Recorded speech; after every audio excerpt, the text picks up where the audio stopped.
Welcome to this classic edition of the Northeast Texas Game of the Week, featuring football, baseball, and basketball games of the high schools of Lamar County.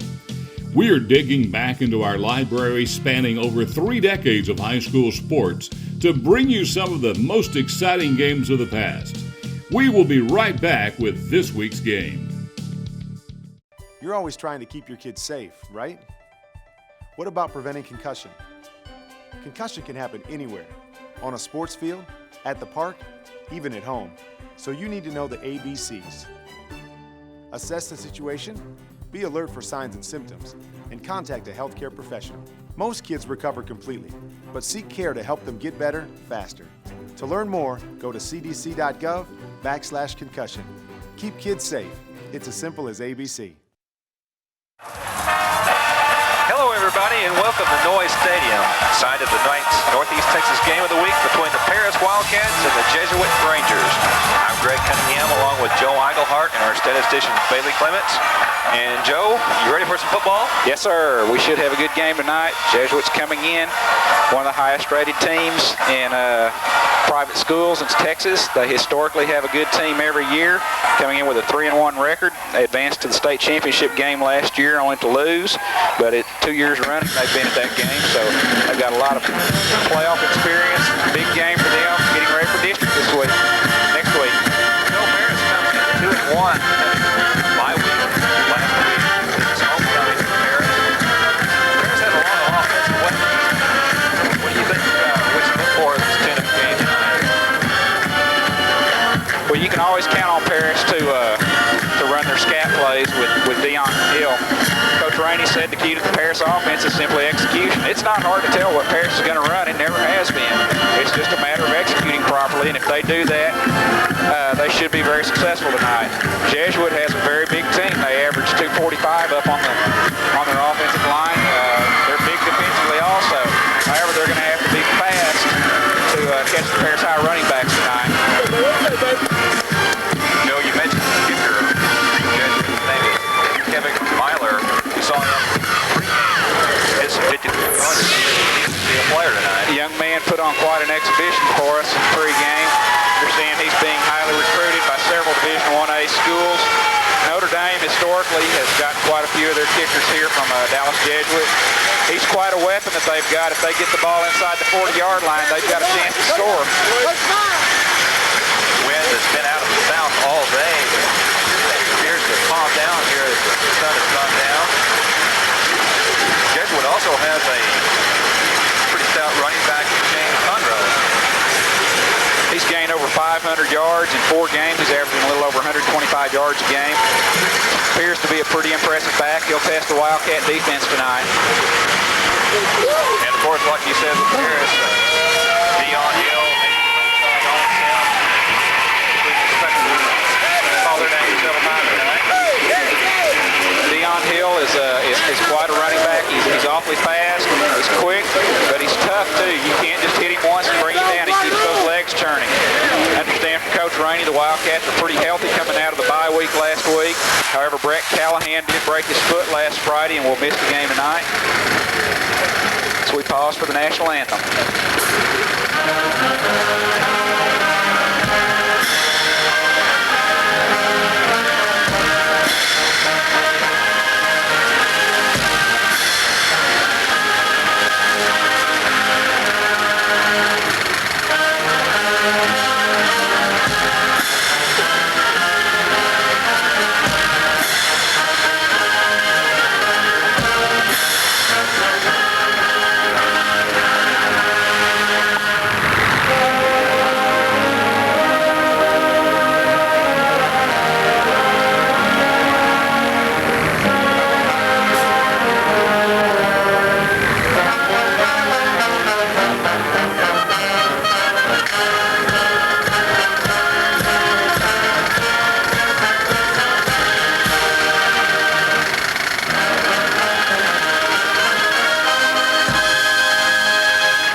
school pep rally today. Congratulations to Mason. He's an outstanding young man, both in the classroom and on the football field.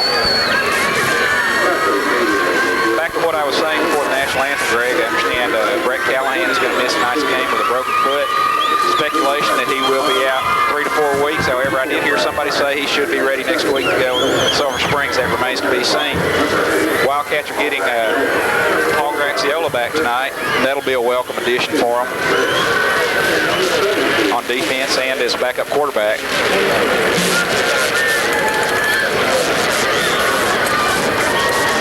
We see the coin toss down there. Paris appears to have won the toss. See John Greb there with Mason Crenshaw, number 25.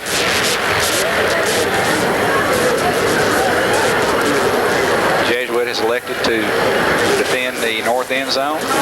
Paris won the toss and will kick off.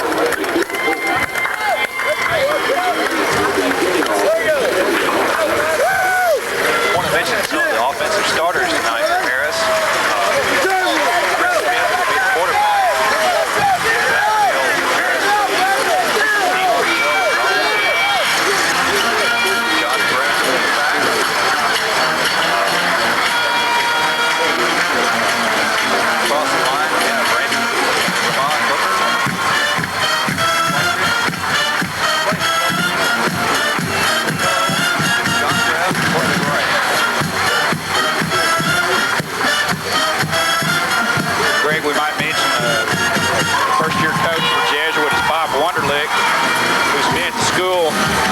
Most of his coaching career, he played there and has been an assistant coach there for most of his career, and he happens to mention that this is probably the best Jesuit team that he's been around. And so they've had some pretty stout teams down there in the past. This appears to be one of the best ones that they've had. So the Paris Wildcats should get a good test tonight, and no matter what, Paris needs a good, tough game getting ready for district. No matter what the outcome is, this game will help them in preparing for district play next week against Silver Springs. Joe, that's quite a statement by the Jesuit coach, knowing what kind of team the Jesuits had in the past. This is the best one he's seen in quite a while. Teeing the ball up for Jesuit is number 2, senior place kicker, Kevin McKyler. And once again, folks, we won't be surprised if this ball ends up in the end zone after watching the strong leg that he's got. However, he will be going against a very, very slight wind. He was kicking with the wind earlier today, but young man has a very strong leg. We'll be seeing him playing on Saturdays next year somewhere.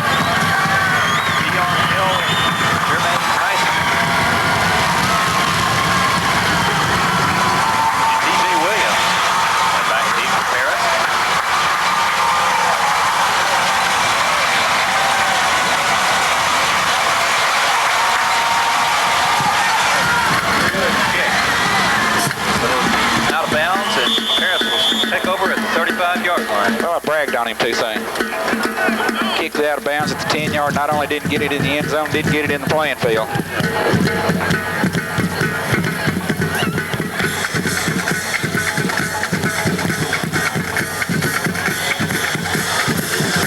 However, Greg, you know, Paris may elect to take this penalty. You back them up 5 yards and force them to be able to get a kickoff return with Dion Hill back there. I believe Paris is going to take this penalty. Well, we've seen Paris make some good returns we've watched so far this season. The one time we saw them play this year against Palestine, the special teams, especially the kickoff return team for the Wildcats, looked very good.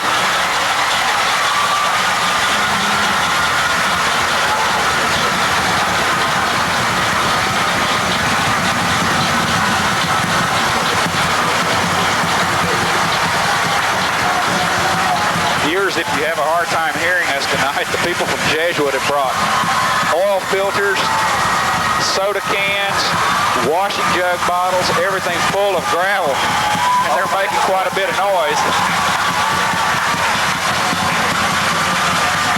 Jesuit brought a good contingency with them tonight. And we're going to try this again. This will be returnable by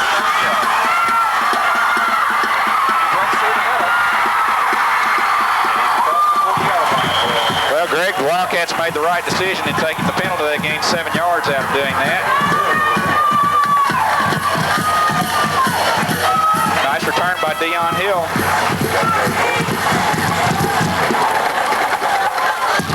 Junior quarterback Chris Smith leads the Wildcats onto the field. Might remind you last week that Paris threw a bomb on first play from scrimmage for a touchdown.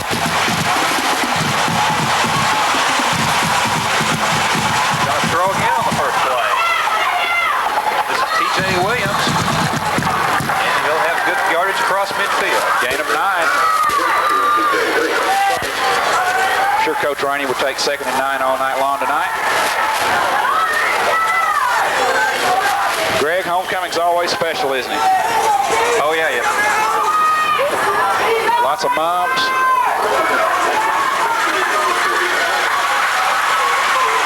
Good crowd tonight. 2nd and 1. This is Donald Sims. He's across the 40 and he's still running. Donald Sims will score. Touchdown Wildcats.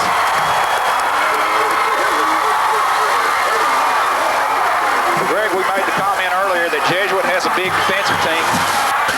They're going to have to be awful quick, too. Of course, there was some poor tackling on that particular possession. They had him stop for a 5 or 6 yard gain and let him go, but let's not take anything away from Donald Sims either. Good hard running, kept the feet churning. Make something happen when you keep those feet running, moving. They stood him up, but he kept the feet moving. Todd Rothfuss. Moved in the end zone. Todd's extra point is good. So, Greg, in 2 home games that we've seen the Wildcats, it's taken them a total of 3 plays to score 2 touchdowns. The Wildcats have a history of getting on the board early, and that's always nice when you can make your opponent play catch-up. Joe, we should have a replay here momentarily. Well, I think you'll see Donald Sims' speed come into play, but I think you'll see some poor tackling also by Jesuit here in the secondary.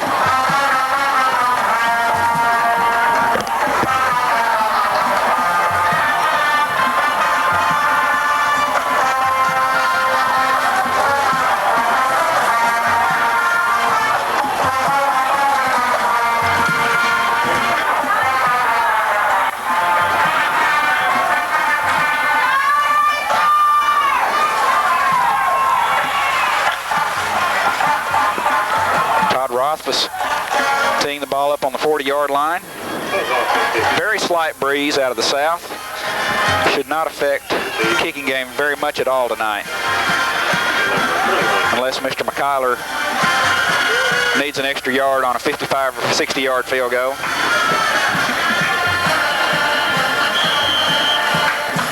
What impressed me a lot about McKyler, Greg, he was not only kicking them far, he was getting them very, very high, which means it's very hard to block a kick like that. Right.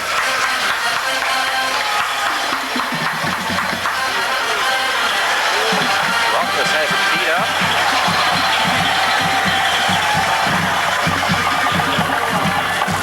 And it appears this ball will go out of the end zone.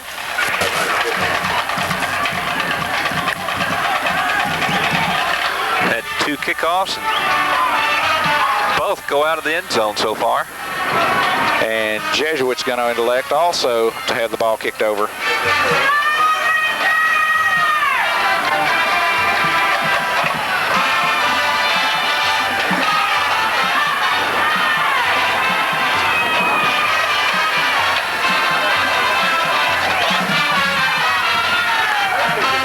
Rothfuss tees it up where the college boys get to tee it up on the 35 now. Greg, the Paris High School Blue Blazes band sounds they're in extra rare form tonight. Homecoming seems to bring out the best in those people. Absolutely.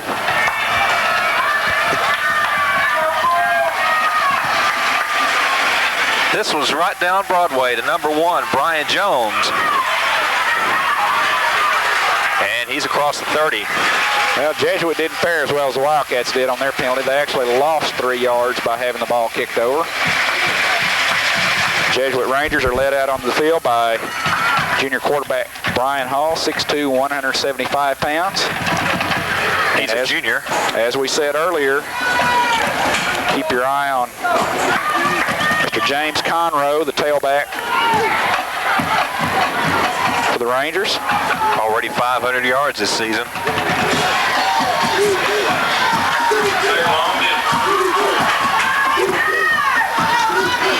This is Conroe. Nice job by Paul Graxiola for the Wildcats. Good to see Paul back out there.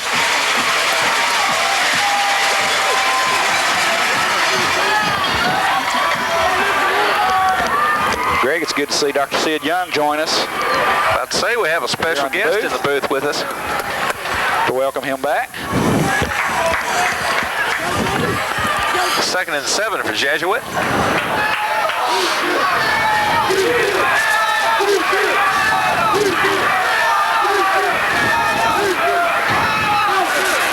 Conroe. Short yardage again. Mason Crenshaw was in the area. Doctor, I see it. I see Matt down on the sidelines running camera tonight. Yeah, I think he's getting a shot of the booth right now, or perhaps panning the crowd from Jesuit. Matt's always a big help to us. Paris certainly looked strong on that first possession, didn't they, guys? Yes, they did. 2 plays, 58 yards. 3rd and 4 for the Rangers.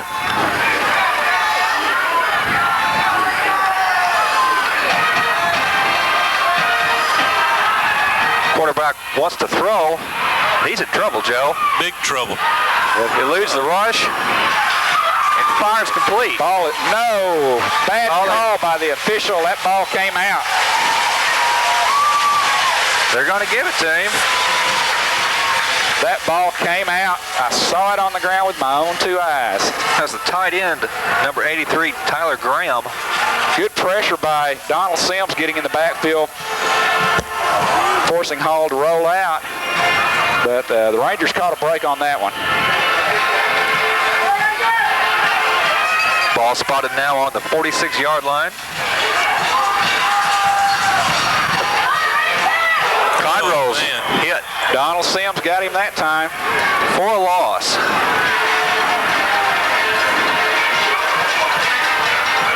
Greg, this is the second time we've seen the Wildcats play, and this team reminds me of the old teams of the late 80s, more so than any team that we've seen in the last 7 or 8 years. The speed seems to be back, and they're hitting much harder than they have in the past. Those were the 2 biggest characteristics of those teams. They were fast and they would hit you.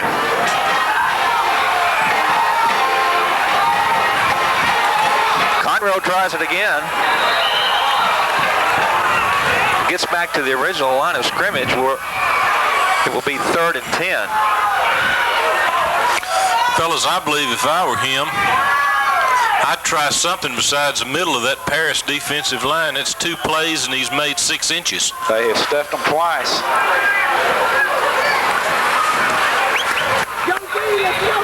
Well, as we said, the Jesuit offensive line averages 245 across the front, but the one thing that will always neutralize a big offensive line is speed and quickness, and the Paris Wildcats certainly have that. Hall will throw on He 3rd blitzed down. up the middle and missed him, but he got him He's going to be there. sacked. Mason Crenshaw in. Good pressure by Hurry the Hall. defense. I believe the Paris Wildcat defense is fired up about homecoming also. Coach Rainey said in the paper this week that he was trying his best to get the kids to focus on the whole homecoming aspect, not just the game itself, and I believe they're fired up.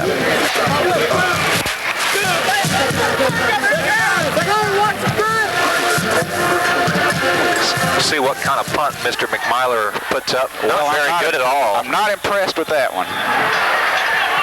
It's Out of bounds near the 40. It's going to be about a 14-yard punt, looks like. That one definitely came off the side of his foot.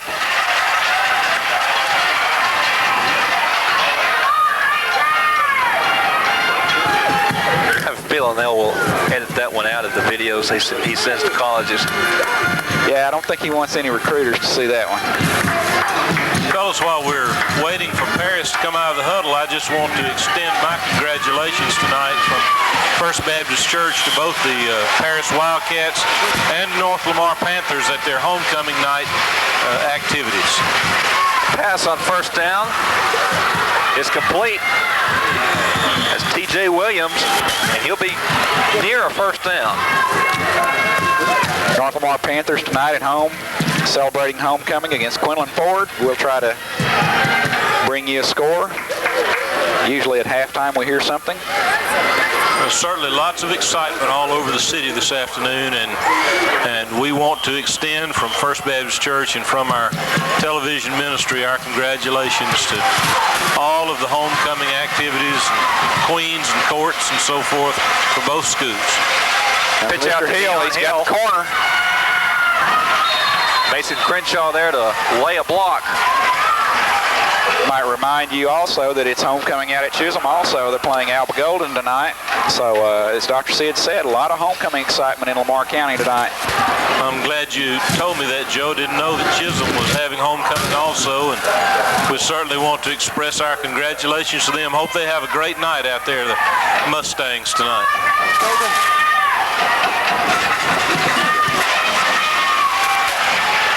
Second and short for Paris. Call it a yard. Crenshaw gets it. He'll have the first down. Fellas, it appears to me real early here that the defensive line of Jesuit is just terribly overmatched by that offensive line of Paris. Paris is not having any trouble at all running the football. The offensive line of Paris is just surging over the defensive line of Jesuit. Our backs are in the backfield of Jesuit every time. Ball on the 30-yard line this play. Got an illegal procedure penalty coming up against the Wildcats. Had a man jump a little quick there, Joe. Well, the scat play that we saw just before the previous play is a key example of what Coach Rainey was talking about execution. You can look up, you can line up, and pretty well tell that the scat's coming. But if that fullback makes his block on that scat play, it's going to work. And that's what Coach Rainey was talking about on execution.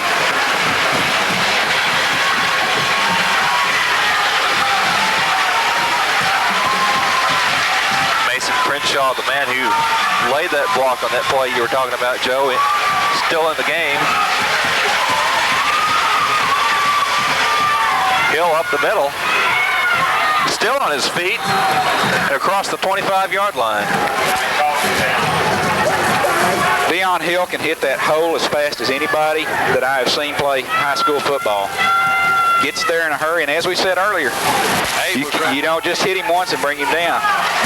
He may be small, but he keeps those legs turning. Well, guys, that was just another indication of what I'm talking about. He was in the Jesuit backfield with just in a second or two. That offensive line is just really breaking some holes open. This is Crenshaw. Pulls his way for a few yards there. Tackled by number 53, Patrick McCauley.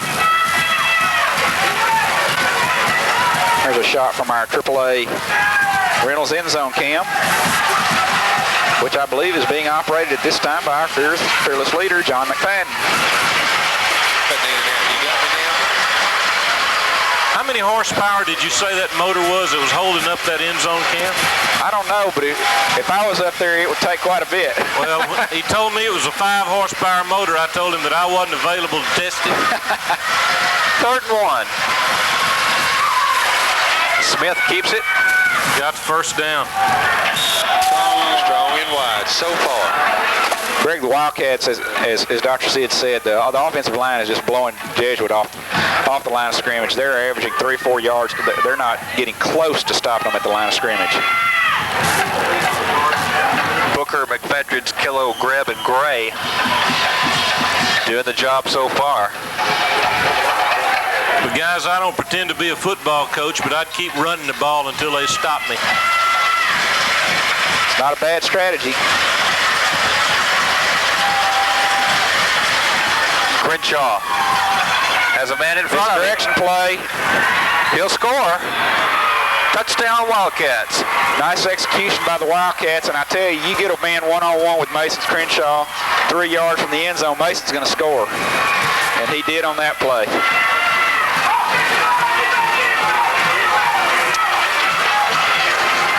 And Greg, all those noisemakers that Jesuit brought with them, they're trying to get them to make some racket, but they don't have anything, a whole lot to make racket about right now. They're not having the desired effect anyway. They've grown strangely silent very quickly tonight. Rothfuss to the hold of Reggie Bonner, and it's blocked. They need to stop him. That can be run back for a 2-point conversion. Tried to lateral there to number 44. I believe they're going to say he was down. Well, I couldn't tell if it was a bad snap. It was obviously a low kick. Looked like it was blocked up in the line rather than by someone coming in from the side.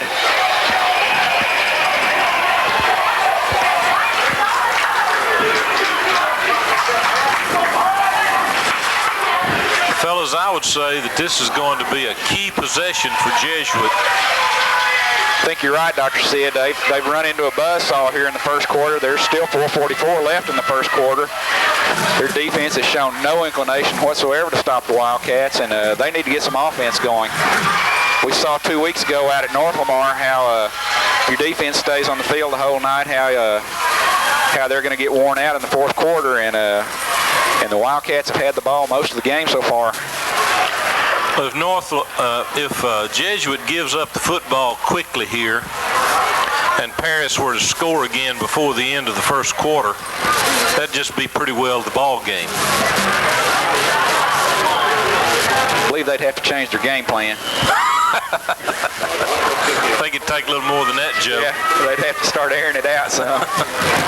There's a shot from the AAA Reynolds just then. Bailey Clements informs me that drive, 7 plays, 56 yards, 6 rushes, and 1 pass. And Rothfuss kicks off. Nice kick by Todd Pretty this good time. kick there, taken by Brian Jones.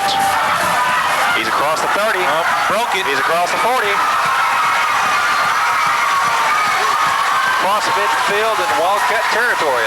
Excellent return. Nice job by the Jesuit special teams that time. They had a nice wedge right up the middle on their return. Jones had a huge hole to run through that wedge, and he did a nice job advancing the ball out to the Wildcat 44-yard line. So the Rangers start off with good field position this time. That's just the kind of thing that'll let them back in the ball game. A big run back like that can give them some encouragement.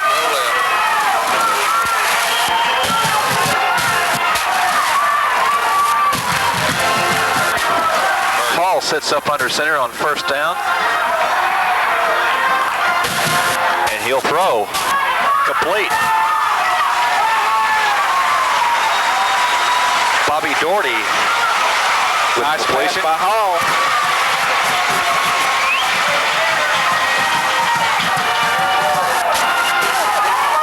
Good for about 9 yards. You know, that 2nd and a half yards a whole lot better than 2nd and 10. That's what they were having when they were trying to run it up the middle, was 2nd and 10, but now it's 2nd and about a half a yard.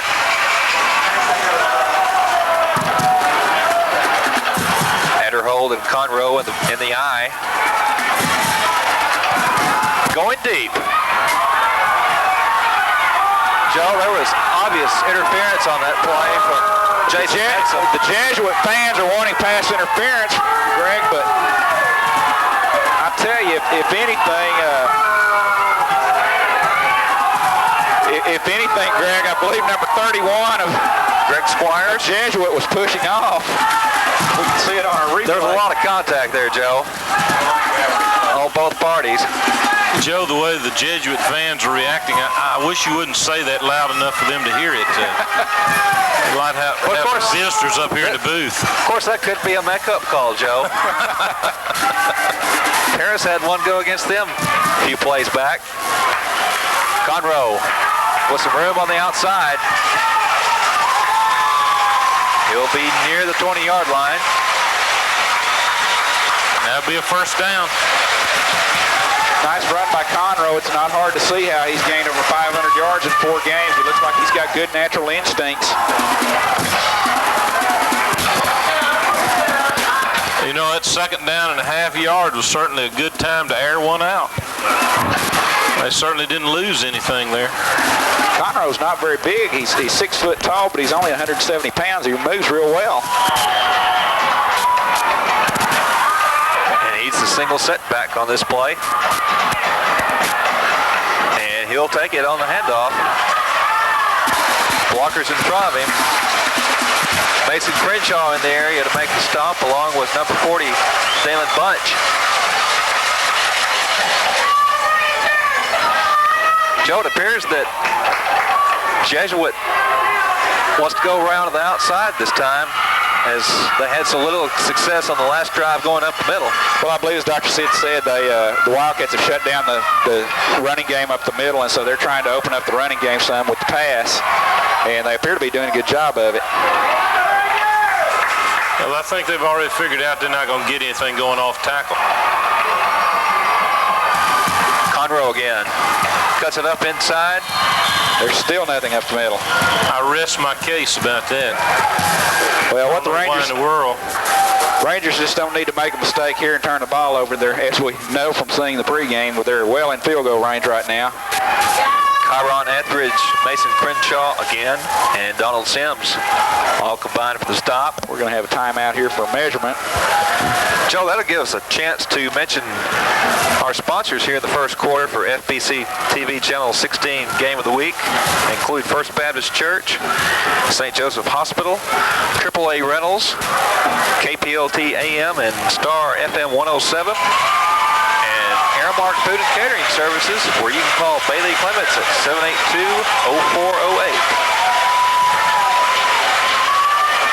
I enjoyed my chicken sandwich tonight from Bailey. Bailey came through again, as always, for our pregame meal.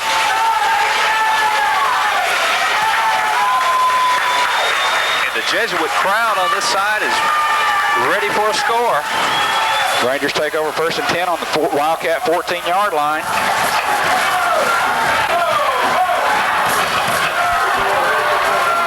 Tight end in motion.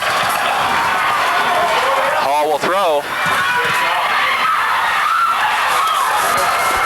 Incomplete. There was a lot of contact again on that play, Joe.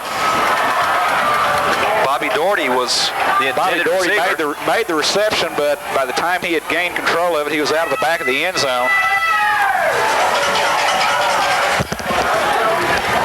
I'd like to remind our listeners that FBC TV will be going on the road next week to Sulphur Springs to follow the Paris Wildcats Open District against the Sulphur Springs Wildcats. Be our first true road game in quite a while, Joe. I believe the last road game we did was a playoff game several years ago in Mesquite against Henderson. Guys, while I'm thinking about it, just tell everybody to watch for our new mobile unit as we go on the road next weekend.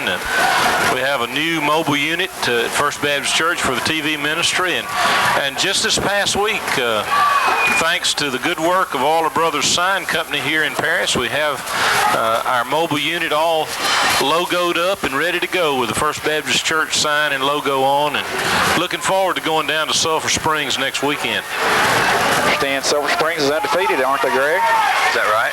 Pre-district. Pre-district favorite was Mount Pleasant, and they're winless. Wow. At this point. Of course, Sulphur Springs had an off year last year, having come off that year 2 years ago where they went pretty deep into the playoffs and had some blue chip players. I know one of those Sulphur Springs Wildcats went to the University of Miami. So they'll have some talent. Mason Crenshaw with a good lick. Well, and we know too, Greg, we've seen enough of Mount Pleasant in the past with their coaching staff. Mount Pleasant may be winless at this point, but they're going to be tough in district. Of course, you know, we're not sure of their preseason schedule. They could have easily played some 5A teams like the good Paris teams of the late 80s used to do. I believe they're playing Henderson this week, aren't they? Haven't seen the schedule.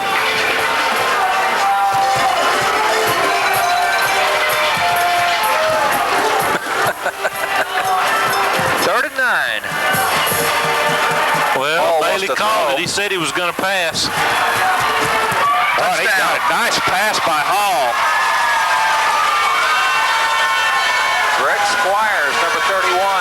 Greg Hall threw that ball off his back foot and threaded that needle right through the Wildcat secondary. Outstanding pass by Hall.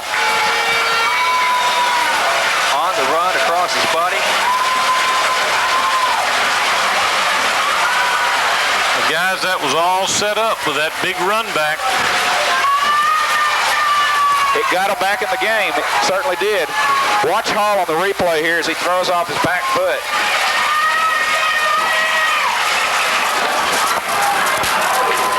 And Jesuit will go for 2. I don't understand this. Down by 7. Doesn't the chart say to kick? Well, I believe I would, but when you make it, I'd go for 2. That's the right call. Yeah, that's the right call when you make it. Yeah, it made the coaching staff look real good there. Again, a nice pass by Hall. I still don't see the significance of going for 2 with such an outstanding kicker.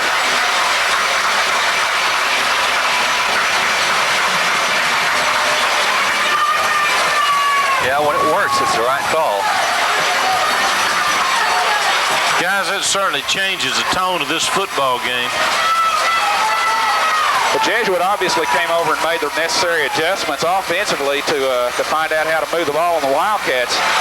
Let's just see if Jesuit has made the necessary defensive adjustments to stop the Wildcats. 3.5 minutes ago, it was 13-0, and it looked like we were headed to a blowout. Yes, it did. And it's 13-8 right now, and Jesuit definitely has the momentum.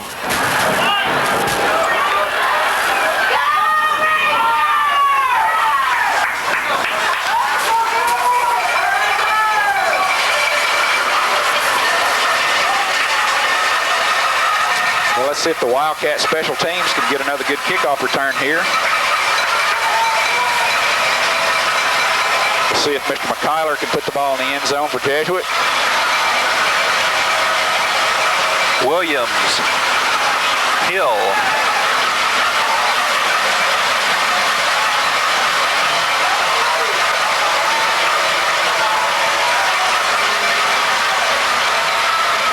Tyson also there. Squib kick up the middle. Hill eventually takes it. Squirts out at the first tackle, but eventually brought down across the 20. Oh, I believe the Jesuit coaching staff saw enough of Deion Hill's first run back that they decided they were going to kick it away from him this time. It's pretty effective, too. I'm anxious to see if Jesuit has made any kind of defensive adjustment to stop that running game of Paris. Because the first 2 possessions that Paris had... We've got a penalty. We're going to kick this ball over.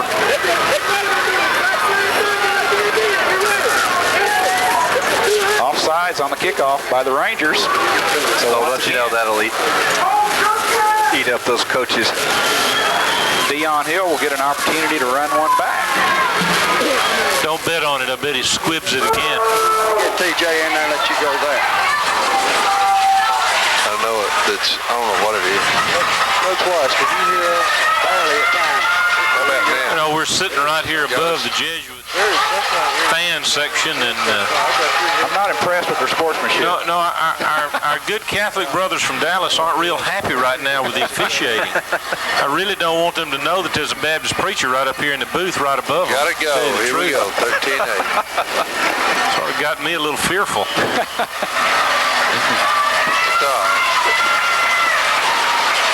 McMyler has it teed up again. Another squib. Again. Hey. Williams takes it. Good pursuit by the Jesuit special teams that time. Wildcats will take over on their own 27-yard line. Ball bouncing on the ground like that. Gave them time to get down the field. See the scoreboard with 42 seconds left to play in the first quarter. Coach Wise.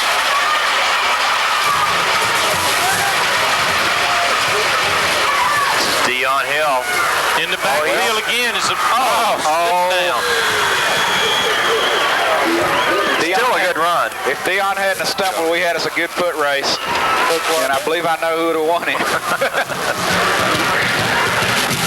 Man, he hits that hole fast. I'm tell you what, they're opening up a hole big enough to hit. Yes, they are. We could have driven a pickup through that one. They're just really blowing that offensive line off. Those backs are in the backfield before they can turn around.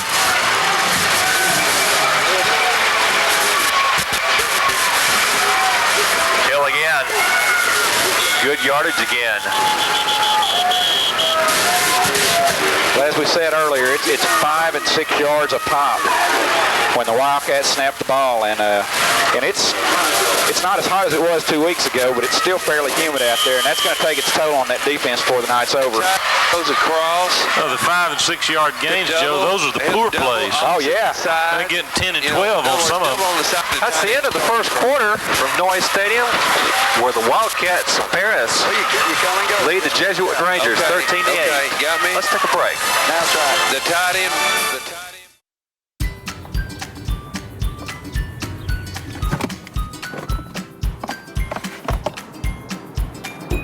Oh, it's going to be great. I think it goes around. Let's go. We got to get you in practice. And it's set.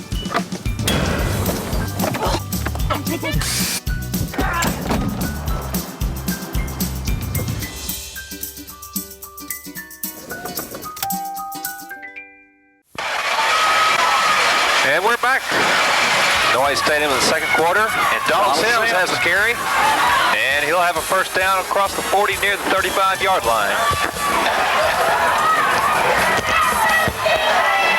Well, the Wildcats, as they have in the past, have got 3 backs that are just pounding the ball. Dion Hill, Mason Crenshaw, and Donald Sims.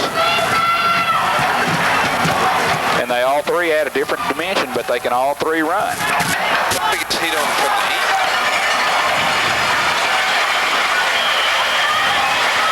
Ball spotted on the 36 for this first down play. Got a little laundry on the turf. It's going to have to be on Paris.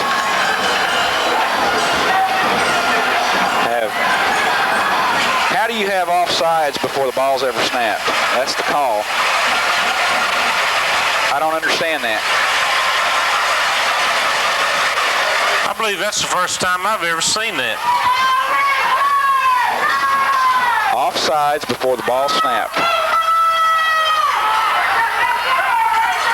Makes it a 1st and 15 attempt.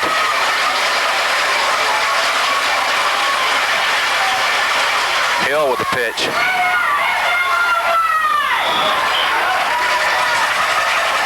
That's the first time tonight they've stopped him for less than 5 yards. I believe you're right. John Greb was his blocker there.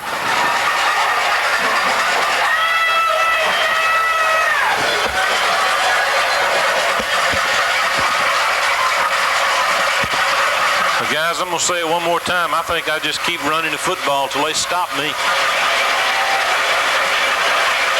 Well, it's working awfully well right now. There's Scat. Sims in front of Hill. He'll be near the first down, probably about a yard short.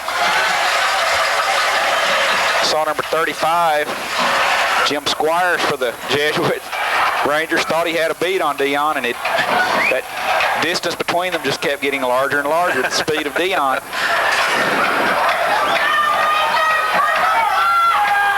I think Dion is certainly indicative of the old adage that it's awfully hard to hit a moving target. It is, and Paris has run the scat play 3 or 4 times tonight, and it's run for about 10 yards every time. Young man's got a lot of speed. Started short for the Wildcats. Smith keeps it, and he'll have the first down, I believe.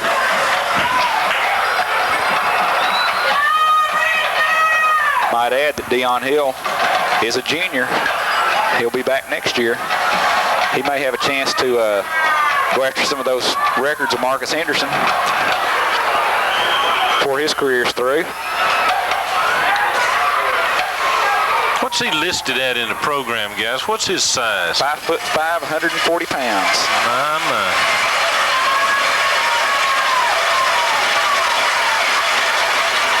And he'll take it back up the middle. And he's not afraid to take it up the middle. Tim Reff finally brings him down, number 29 of Jesuit. But not after he gets the first down. Jesuit fans are urging their defense to hit somebody. You know, guys, when you're 5'5" and 140 and some guy about 260 is chasing you, that's a pretty good incentive to run real fast. Yes, sir. It is.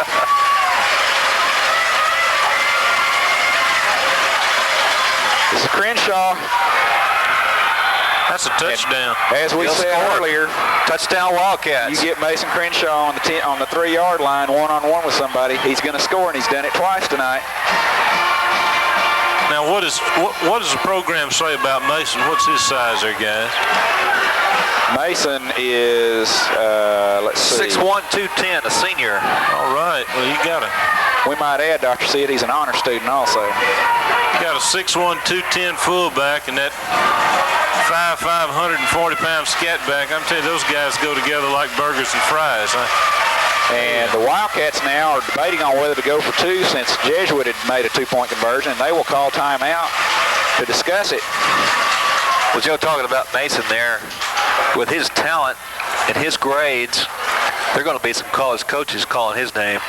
Well, he would be an outstanding asset to any college, not only on the football field, but in the classroom also. He's an outstanding individual. Yes, sir. No, sir. He's just an outstanding human being. Guys, while we got this little time out here, let me just take a moment and then I'm going to get out of the booth. I want to thank our listeners for tuning in to the Northeast Texas Game of the Week, brought to you by First Baptist Church, Channel 16. Let me just tell all our listeners one more time that we're able to bring these broadcasts to you because of the support and generosity of our advertisers. And I think you'll find that the advertising packages that we can offer to you are tremendous values for your money. And if you'd like to know more about that, just call John McFadden up at First Baptist Church. Guys, good to see you tonight. Thank you, Dr. Sid. Here's Dion on the scat. He'll have the 2-point conversion. And Greg, I haven't seen any indication that Jesuit can stop that scat play. I'm actually amazed that it hadn't gone for more than about 10 or 12 yards of play.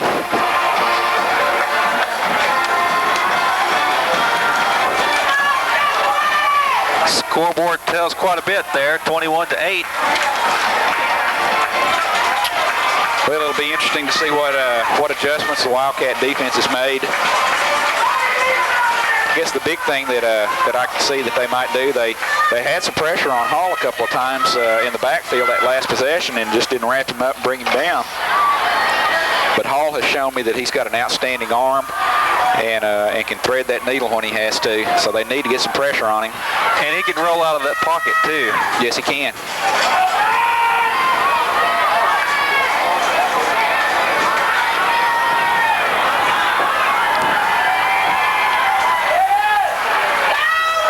Bailey's working feverishly over here to compile some stats for us. Drive was 9 plays, 73 yards. Nope. No passes, all rushes that time. Well, I'm like Dr. Sid. I believe if I was the Wildcats, I'd just keep running it because I don't believe Jesuit has shown any kind of ability to stop that running play.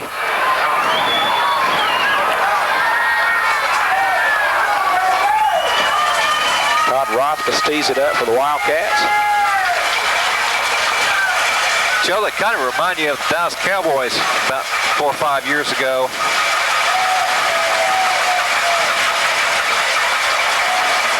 Dion can hit that hole about as fast as Emmett Smith could.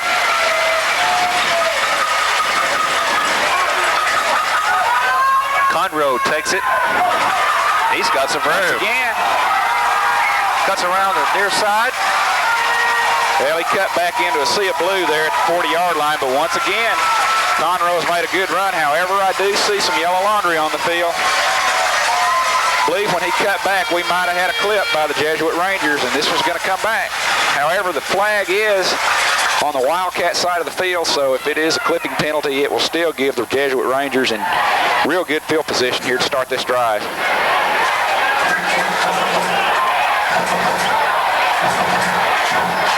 Greg, I believe the Wildcats might take a page out of the Jesuit Rangers. Keep the ball away from Mr. Conroe on the kickoffs. Might be wise. Looks like a holding call on Jesuit. Backs the Rangers up 10 yards from where they ended their return. Ball on the 48-yard line. Hall under center. And this is Conroe. Bounces to the outside. He'll have about 2 there on that carry. Crenshaw in the area again. The Jesuit was very successful throwing the ball on their last possession. However, they've still got to run that ball to keep the Wildcat defense honest.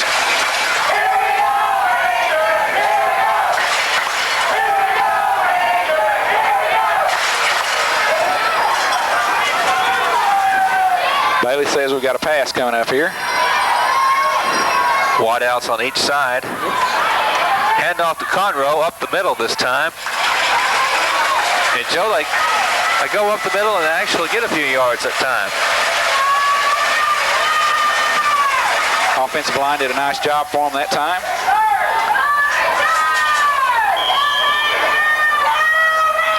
They got about 5 on that carry.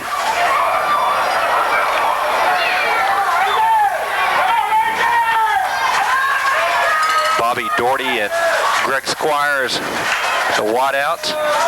3rd down and 1. I formation. Hand off to the fullback. That's number 40. We don't have his name, I don't believe. Parents News lists the starting fullback is Cameron Anderhold.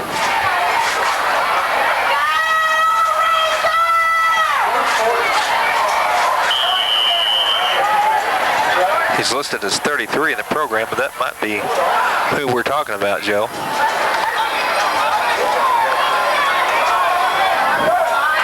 Whoever he is, he got the first down for Jesuit. But the ball is now on the 38-yard line. Wildcat defense needs to stiffen here. Hall will throw. Bounces off the hands of his intended receiver. A little bit low and behind the receiver there, number 1. Brian Jones.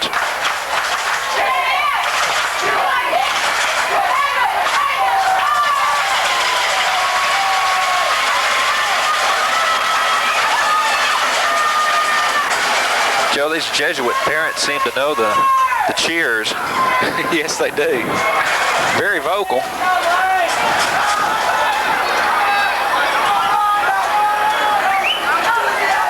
Second and 10, I formation.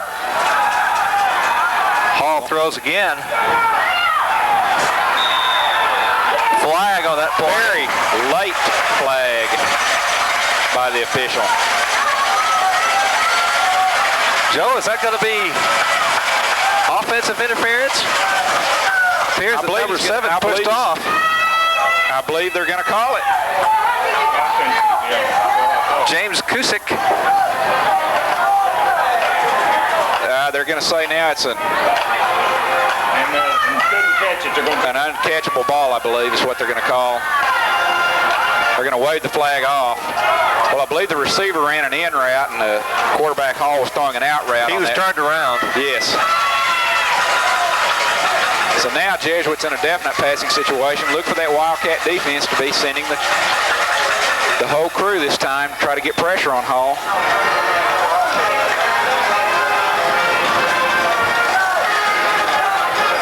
Same formation this time.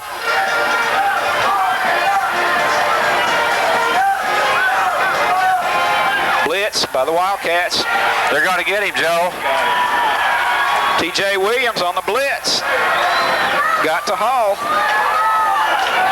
Now, Greg, this is going to be interesting. Is Jesuit punt or do they kick? They will punt. They don't want to give the Wildcats any kind of field position if they do miss the field goal. However, we've seen that he does have the leg to get it there. It's fake. And the Wildcats aren't buying.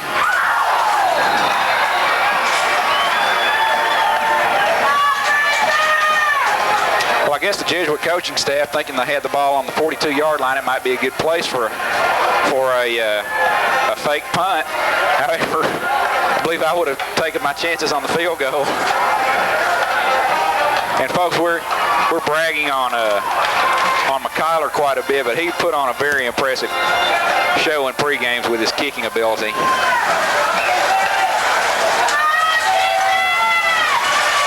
Still a lot of ball to be played. We still might see him make a big kick before this game is over. The Wildcats will take over. And this is Dion Hill. Breaks the tackle. Crosses midfield.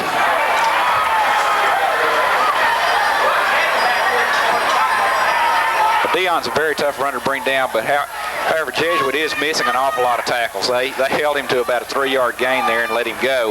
They had him around the ankles, but he was able to step out of it. Their coaching staff can't be very pleased with their tackling tonight.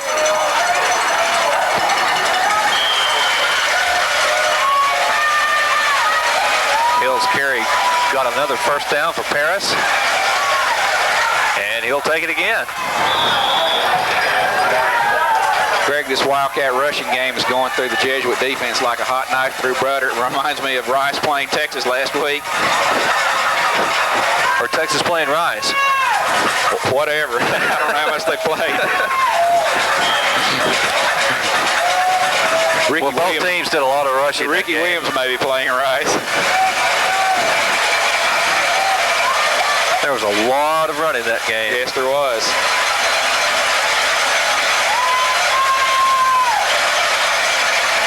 Second and 5. Mason Crenshaw has the first down. Keeps running. It's finally brought down. From behind. But gets it down to about the 33-yard line.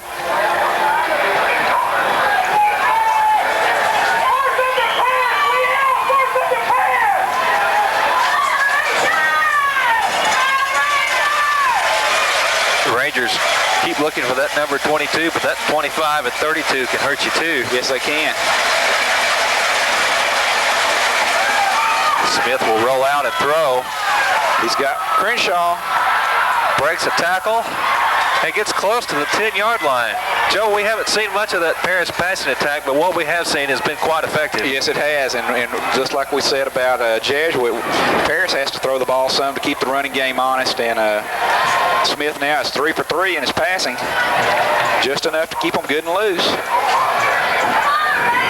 They can't cheat up there and try to stop the run if they know they're going to do that too. That completion gets the ball to the 13-yard line. Another good drive by the Paris Wildcats. There's a scat play again, but Dion. Crenshaw out in front. And Crenshaw missed his block that time. Went down a little early. Mason actually left his feet just a little early trying to get to the ankles of the Jesuit defender and wasn't able to make the block. And as we said earlier, execution is the key on that play, and didn't execute quite properly that time.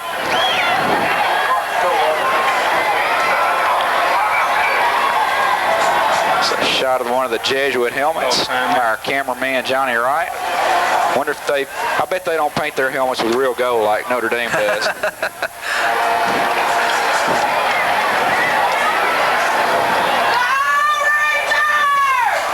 Scoreboard doesn't say so, but the chain gang has that spotted as about a 6-yard gain for Paris.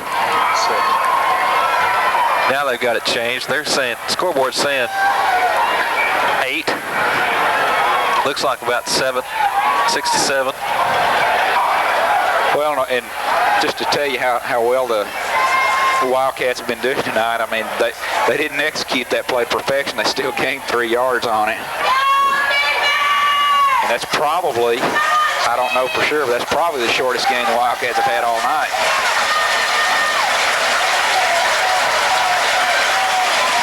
Second and 2. Ball on the 6-yard line.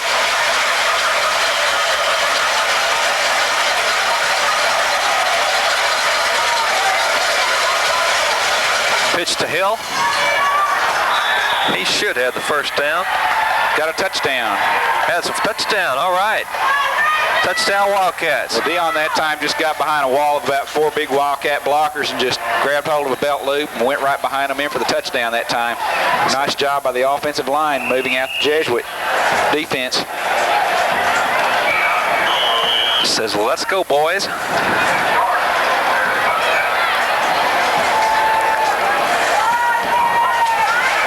Rothfuss with a hold of Reggie Bonner. Was blocked. And recovered in the end zone. Once again, the kick was low and I believe it was blocked in the line. Brings our score to 27-8. Paris over Jesuit.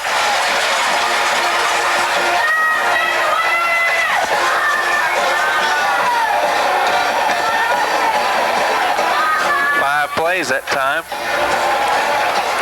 4 rushes and a pass.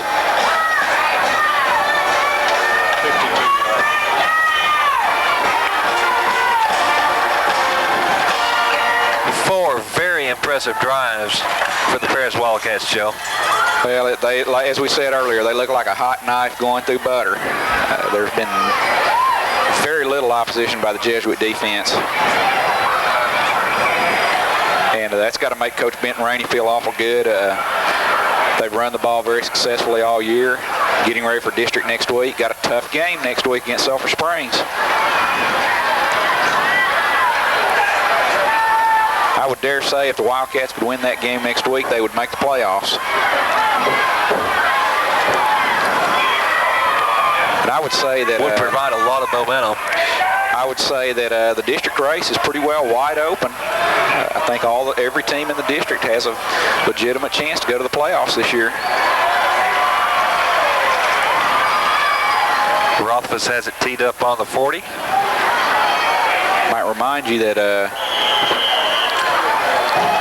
that three teams from the district do make the playoffs. Paris was the odd man out in that scenario last year. Yeah, it's twice in the last 10 years that's happened to them. When was it, 87? Something like that. Year before they went to state. Oh, kicked it too far. Well, he's got it again, Greg. But he's not going to go very far this time. Conroe gets yanked down finally. Julius Martin grabbed hold of a handful of jersey and steer wrestled him down.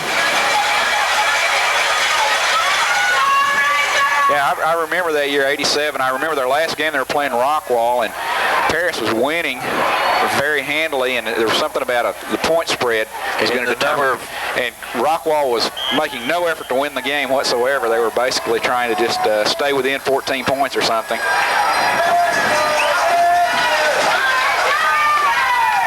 And that was when Paris was in the same district with Rockwall and McKinney. Right. Pass is complete. Number 7, Jason Kusick.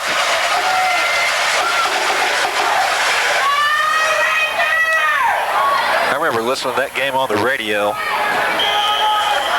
I remember being very frustrated. You went in the game and felt like you were losing.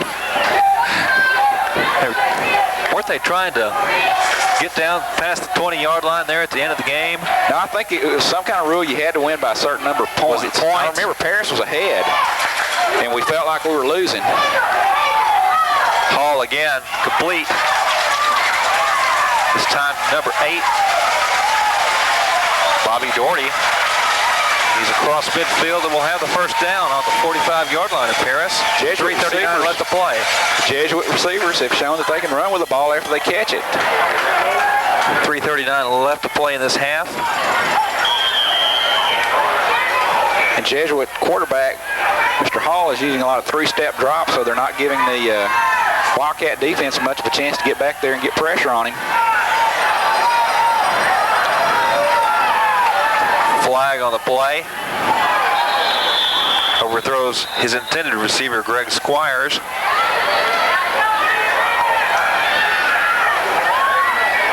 Flag is thrown by the side judge. It's going to be offsides on Paris.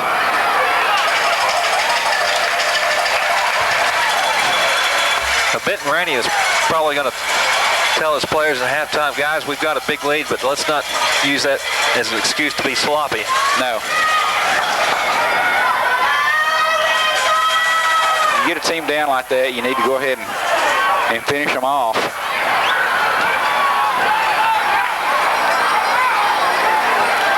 A 5-yard penalty brings up 1st and 5. 3 wideouts again for Jesuit. And Hall drops back. Knocked down by the Paris secondary. Josh Bray nearly had a pick for him there. Jason Hexum also in the area. Josh back there playing center field, just watching the quarterback.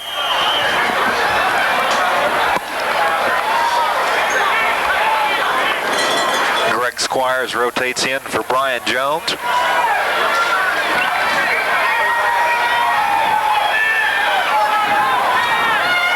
Squires is the near man on this 2nd and 5 play. And Hall will throw again. Almost intercepted by Dalen Bunch, number 40. Greg, the Wildcats brought a blitz that time up the middle, trying to get a little bit more pressure on Hall. He might have thrown that ball just a second before he wanted to. I'd like to invite you to join us for the halftime festivities. Find out who the new homecoming queen is going to be. Be crowned by last year's queen, Miss Erica House.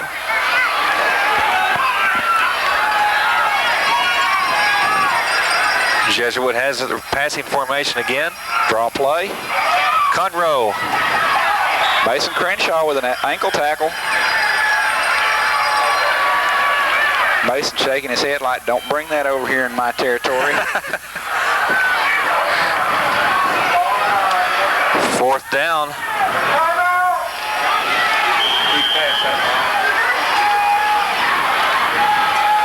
Clock is running. Appears that Jesuit's going to go for it here on 4th down and 4.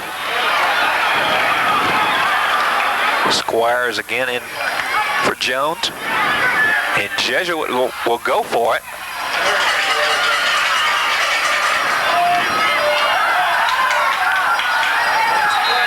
Attempt to draw Paris off sides. Greg, we had all kinds of movement on both sides of the ball, but no flags.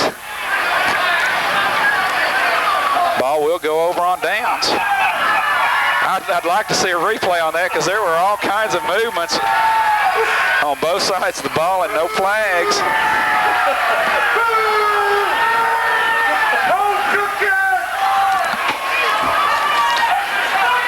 I'll tell you, Greg, 2 minutes and 24 seconds. The Wildcats need to cover 64 yards. That's plenty of time for them the way they've been moving the ball. They're very capable of that, Joe. Hill with the pitch. Inside. We got a face mask coming up. That may be the personal foul variety, Joe. Well, I believe it's going to be on number 8. The side judge threw the flag about 10 yards and hit him in the helmet with it.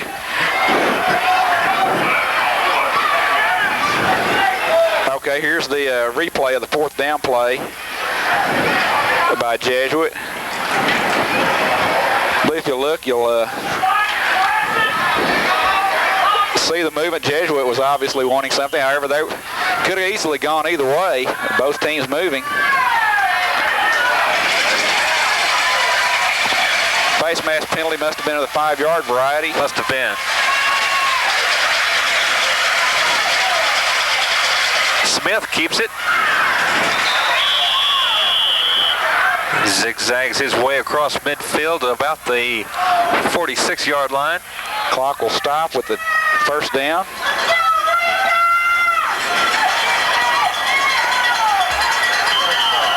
Clock starts now. Wildcats need to be in a little bit of a hurry-up motion. Clock is down to 1:52. Still 47 yards away. Hill and Sims in the backfield. And Smith wants to throw. It's going long. He's got him wide open. Oh. What a play. T.J. Williams. Touchdown Wildcats. We've got a flag back here on the 45-yard line, though.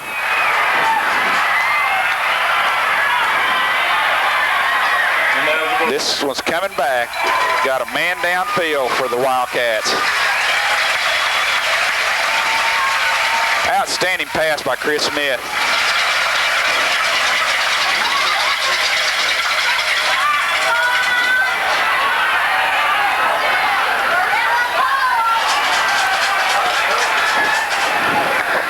Joe, we've got a replay. Maybe we can pick up. Really can't tell from that angle what the referee saw, but it was still an awfully good-looking pass play there by the Wildcats. Just unfortunate that it had to be called back. Nice route and a nice run by TJ. I'd like to see him get in that end zone a little bit quicker after he catches it.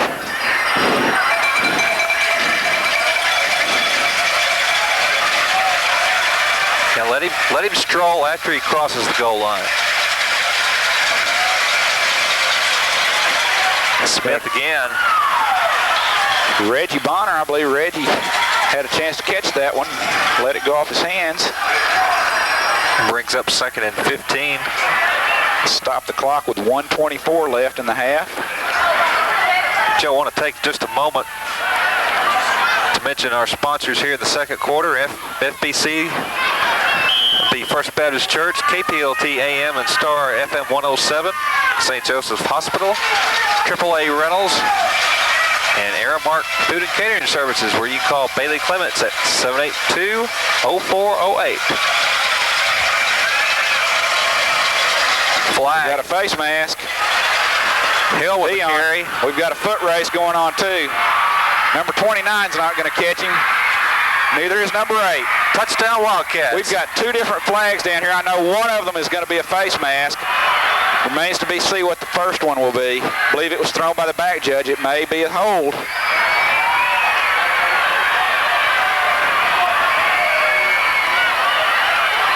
Illegal procedure is the first one. That will wipe out the touchdown. So we're going to have offsetting penalties. So twice now the Wildcats have had touchdowns called back here toward the end of the first half. That's been the only thing that stopped the Wildcats tonight.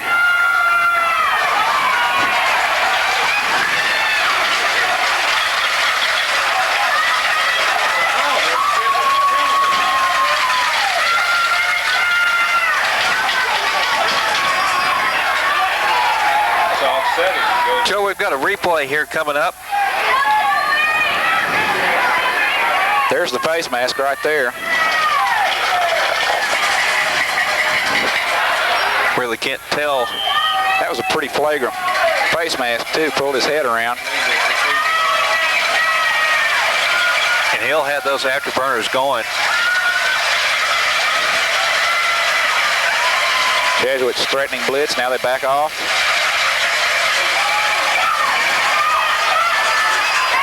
Complete.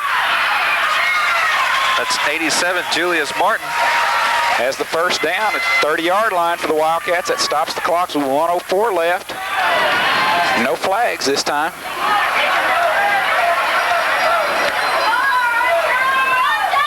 Ball on the 31.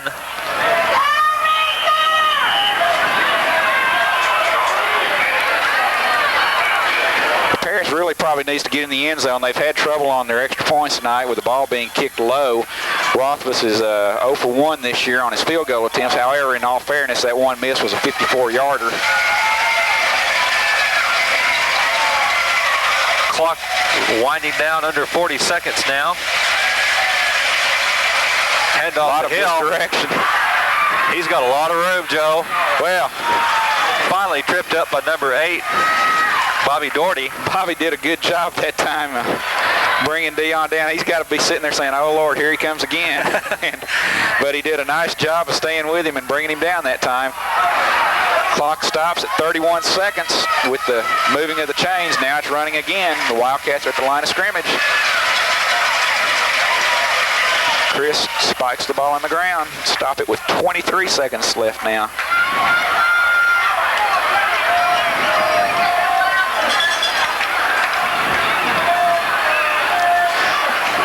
Well, Paris is, I don't know how many timeouts they've got left now.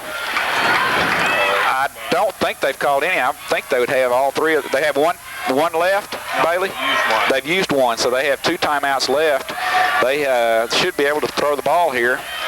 But this is a good opportunity, Joe, for them to practice time management. Well, I tell you right here. You never know when they're going to have to use it in a district game or in a playoff game. I run scat right here. They haven't stopped it all night. First and 10 on the 13. Smith rolls out. Decides to keep it. Cuts it back inside and has the touchdown. Touchdown. We've got a flag in the backfield once again, though, and it's going to be against Paris. Got a clip coming up, I believe. The third touchdown of this drive that gets called back.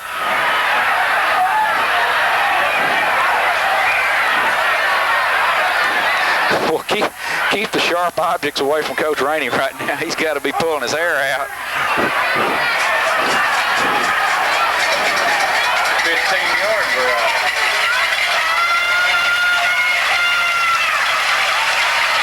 We have a score from R.L. Maddox Stadium out north of town, 28-0. North Lamar leading Quinlan Ford. North Lamar tuning up also for district. Here's a replay, Joe.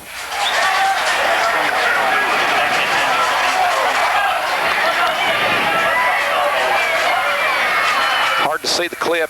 Probably occurred when a hold, rather.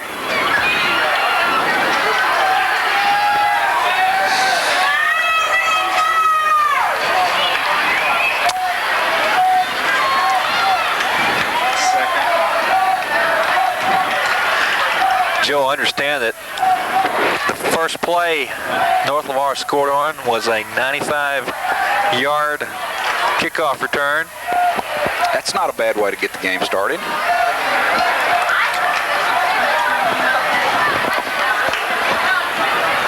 Wonder if it was Roy Allen or Shannon Bostic. My money would be on Roy Allen. He's impressed so far for neighbors to the north. It's going to be exciting to see Roy Allen and Dion Hill line up on the same field, isn't it? That will be a real good matchup. Oh, we have Ronald Strickland here in the booth with us. Ronald, you can run or pass? I still say I'd run scat. 2nd and 29 with 13 seconds left. You've got a timeout. Both wad outs to the near side. Hand off to Hill. Inside the 20-yard line, clock stops with 6 seconds left.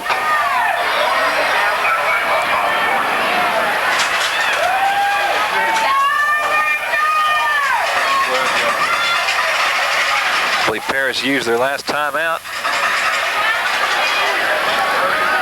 Well, I'm sure this will be the final play of the half. See Rothfuss over there warming up in the net, but I believe Paris is probably going to go for it here.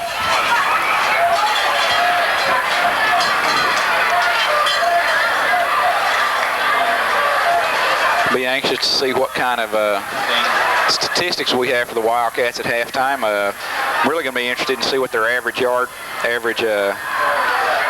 for scrimmage is on their rushing plays.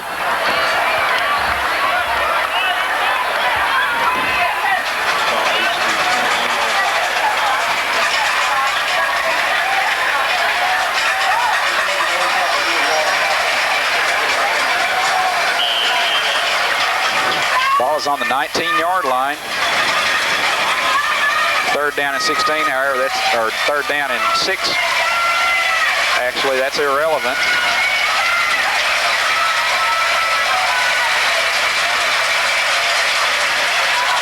Puts it up, and it is complete, but no time left on the clock. I believe that. Right as he went out of bounds, I looked at the clock, and there was 1 second left, and could conceivably have stopped the clock. But clock does not stop. Very impressive first half by the Paris Wildcat offense. We're going to take a break now, where our halftime score at Noyes Stadium is 27-8. Paris Wildcats over the Jesuit Rangers. Stay tuned for halftime festivities after we take this break. I had to pack up all my things. I had to leave my home. And I never knew where I was going next. It felt like I never even had a say. But then you came along. Change a child's story. There's a child in foster care waiting for a volunteer like you. Learn how you can help at casaforchildren.org.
had to leave my parents.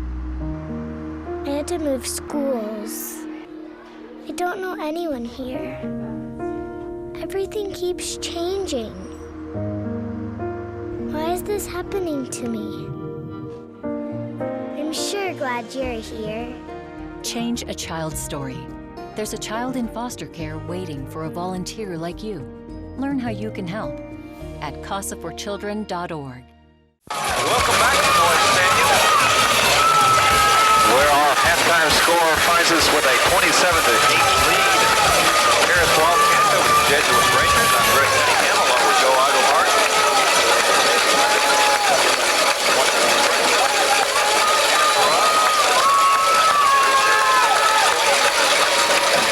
And Joe Bailey has quite a few stats for us here in the first half of play. Paris with really the whole game just about 335 yards of total offense. Well, and you got 23 carries for Paris, 261 yards, averaging 11 yards a snap every time they run the ball. That's pretty impressive stats, and I guess Jesuit ought to be thanking themselves that Paris didn't score that last time. They had 3 touchdowns called back on that last possession, and fortunately for them, their biggest ally was the clock in that last possession. It finally ran out and kept Paris from scoring. But just total domination by the Wildcat offense. Benton Rainey's got to be very happy at coming out of halftime. Joe, just to run down a few of these stats, Dion Hill went 13 carries, 123 yards for a 9.5 yard a carry average. Mason Crenshaw, 6 carries, 54 yards. Donald Sims, 2 carries, 63 yards. Chris Smith was 5 for 7 passing for 74 yards.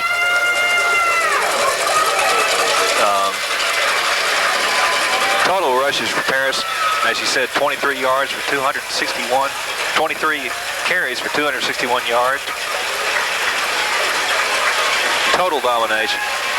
Jesuit, on the other hand, only 88 yards for the first half.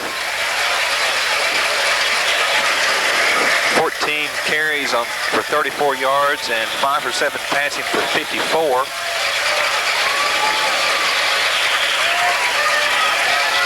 Leading rusher was Conroe with 35 yards, 3.2 yard per carry average. Doherty was the leading receiver, 2 receptions for 24 yards. Well, Greg, let's see if we can keep the ball out of Mr. Conroe's hand on this kickoff. He's hurt us quite a bit tonight on kickoff returns. Will Rumpus squib it or kick it away?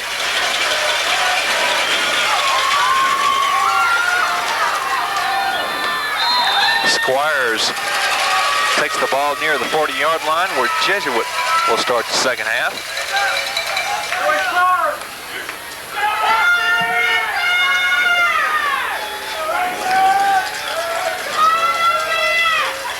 Greg, the Wildcat defense, after a shaky second possession by the Rangers, have come back and played very well here in the second quarter. See if they can carry that over into the third quarter now.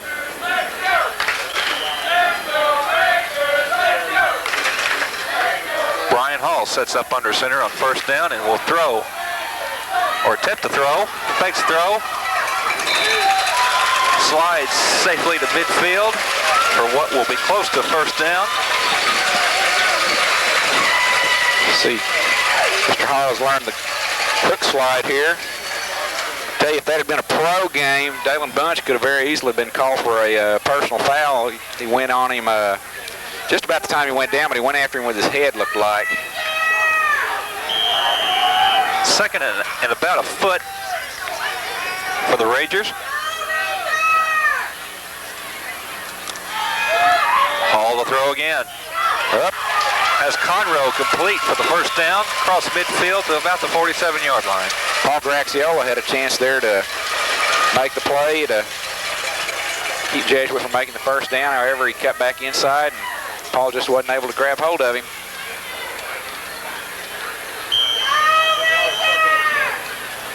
So Jesuit opens the second half with a first down on their first possession.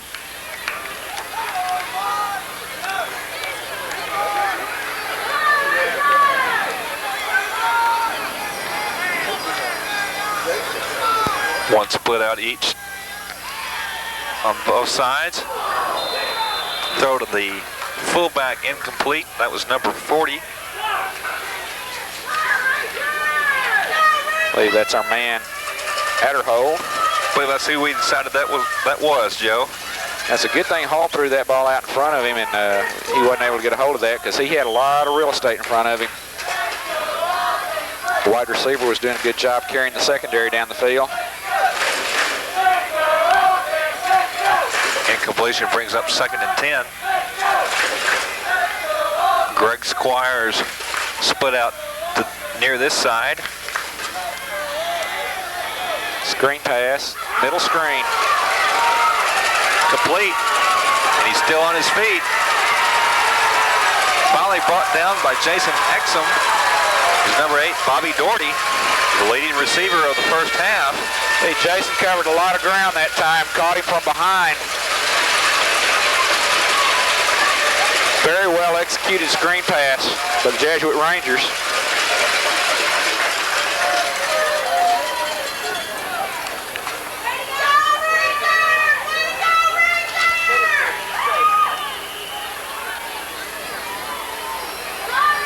Completion gets the ball to the 13-yard line of Paris. 1st and 10. Conroe. Touchdown. And the coaches are calling go for a 2-point conversion.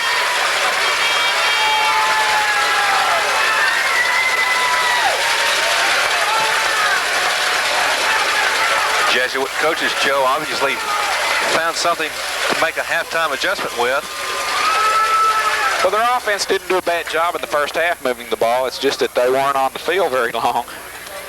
Wildcats pretty well dominated possession of in the first half. The Rangers will go for 2. Some confusion on the field. I formation. Hall wants to throw. Broken up in the end zone by number 8, Paul Graxiola, and the conversion goes no good. When they broke the huddle that time, number 1, Brian Jones, was totally lost. He didn't know what to do, and turned out he was the primary receiver.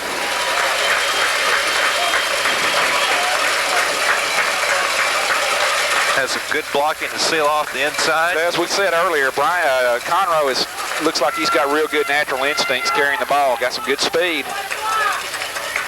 I don't think Jesuit's main problem is going to be moving the ball in the second half. Their main problem is going to be stopping the Wildcat offense. As Bailey Clemens told us at halftime, the shortest gain that the Wildcats had in the first half was 4 yards. And you can win a lot of football games averaging 4 yards a carry, let alone your shortest game, 4 yards. Eat up a lot of clock, score a lot of points. Let's see if the Rangers continue to kick the ball away from Dion Hill. Tyson and Williams back there with him. Kyron Etheridge playing center field. He's at about the 25-yard line.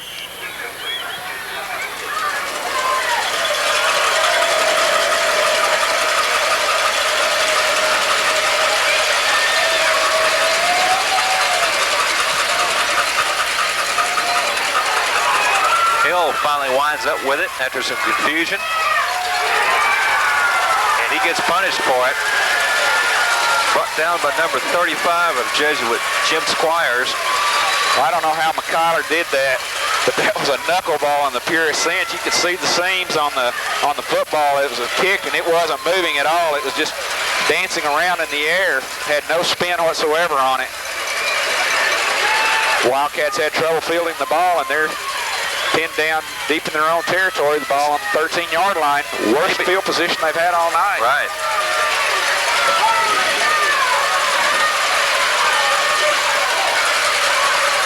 This is Hill. Bottled up by number 20, Eric Cluft. And Jesuit Rangers come out and hold the Wildcats to their shortest gain of the night. approximately 3 yards.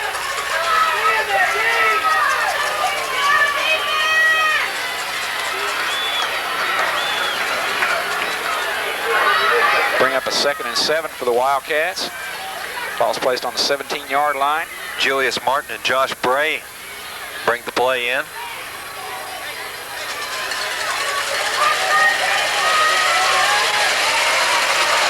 Two wide outs to the near side. Hand off. Comes Dion. Hill cuts it back inside across the 30-yard line. And that'll be good enough for a first down. That little misdirection play has worked very well for the Wildcats all night tonight. No flags.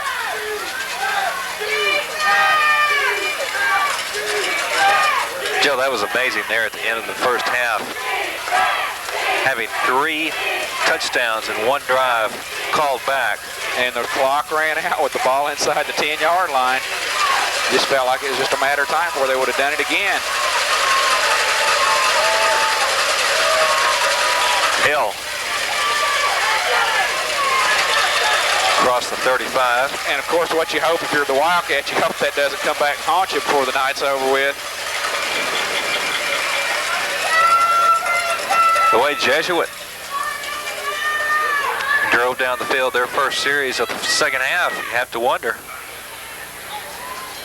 Well, the Wildcats have dominated offensively tonight, and they need to go ahead and put more points on the board and scratch that last Jesuit touchdown.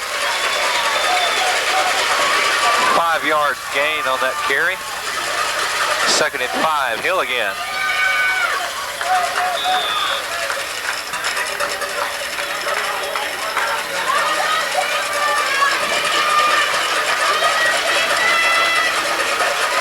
Ramon Booker, number 75, sure was blowing some people away there on some blocks. We've got a timeout here, Greg, for a measurement. Well, the one thing, as we were talking at halftime, the one thing that the Jesuit coaches are not going to be able to coach these kids on is just pure speed and quickness. You've either got it or you don't, and I believe that the Paris has quite a bit more speed and quickness than Jesuit does. They've got a lot of size up front, but speed and quickness can neutralize that. Wildcats are just inches short of the first down here.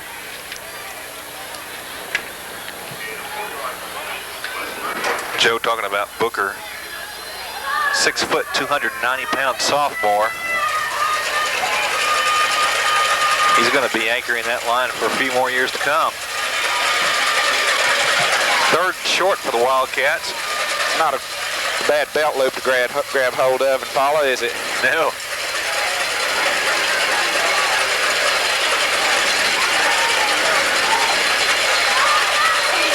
Bray brings the play in.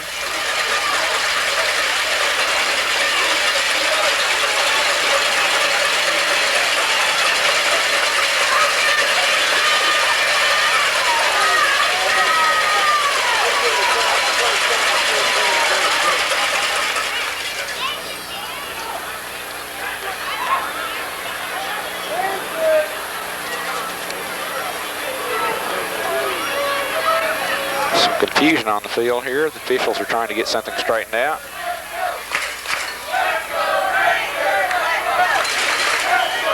Now the clock starts.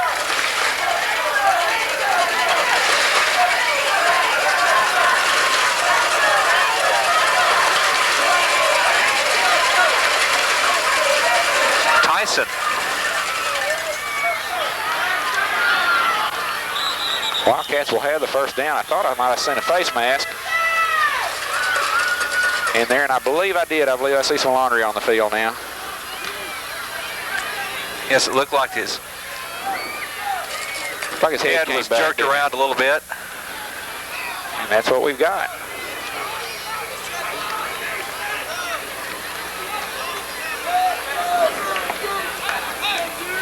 Not much argument from the Jesuit fans. I believe that's 3 or 4 times we've had that call on them tonight.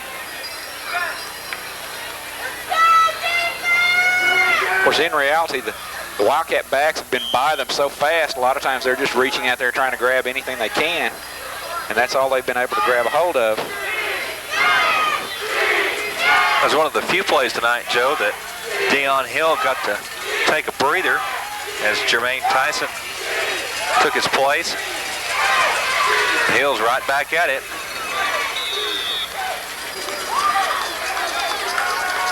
He'll be near the 40-yard line. Not a 4-yard gain. Close to 5.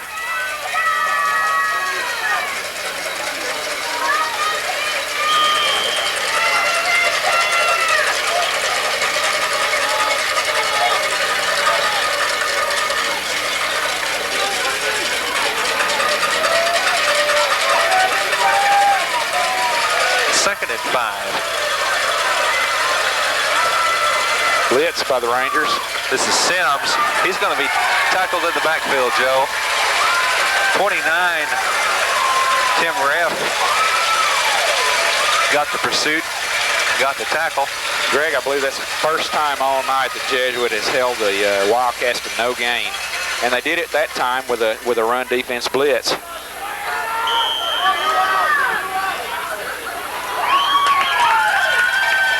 Chase Exum and Josh Bray bring the play in.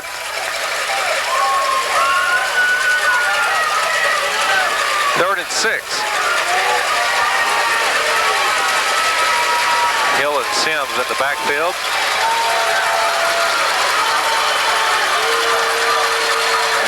Scat play. Sims gets the block. Joe, it appears they're going to be short of the first down. Jesuit did a much better job of stringing that play out that time.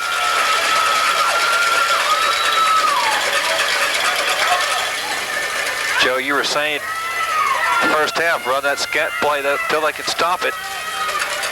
They held them to a 3-yard gain that time. They did do a much better job of stringing that one out and slowing it down.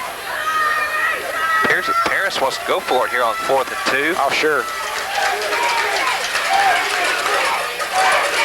They've only held them to a gain of 2 yards or less one time tonight. I'd go for it.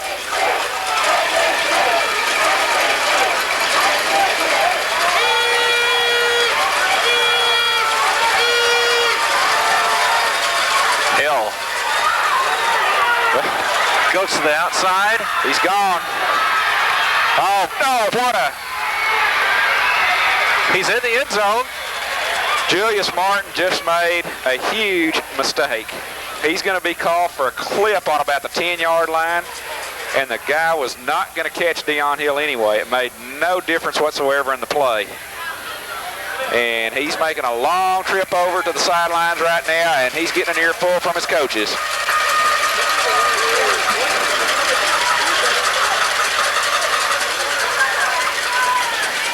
Sometimes the adrenaline gets pumping and you just can't keep from making it, but if you, as you'll see here, he makes the clip on about the 10-yard line, and the defender that he clips is not going to make the tackle anyway.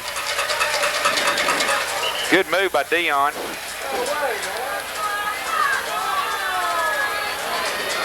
Oh, that's not right.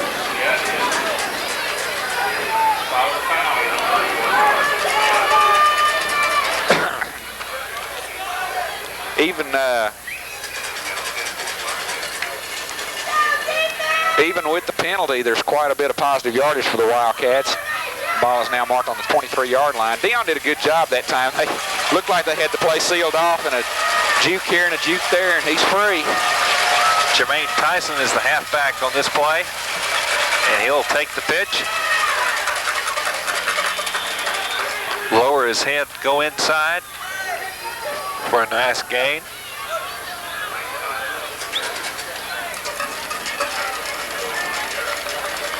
Penalty was marked at the spot of the foul.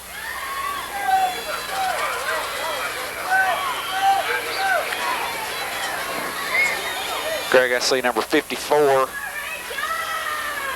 Joey Monogaris, calling the defensive signals down there for the Jesuit Rangers, and he's sucking some serious air right now. 2nd and 5 on the 18 for Paris.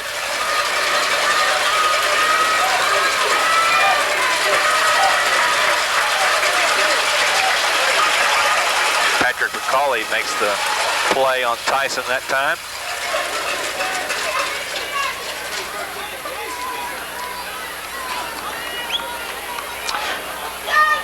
Brings up 3rd and 2.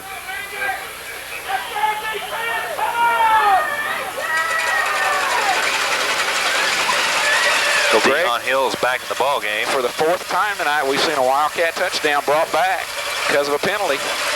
Sorry, that was Donald Sims at the ball game. Jermaine Tyson is still tailback, and he'll take the carry.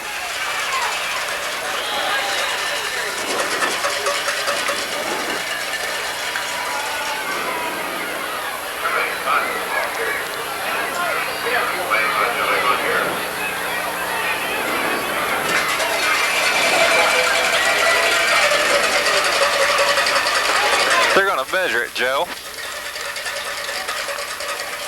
Well, if you look at the Jesuit players now, they've got their hands bent over, got their hands on their knees. That's a sign of a tired football team.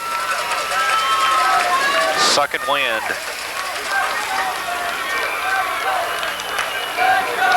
Well, they're getting beat up at the line of scrimmage, and they're having to chase backs that look like quarter horses out there.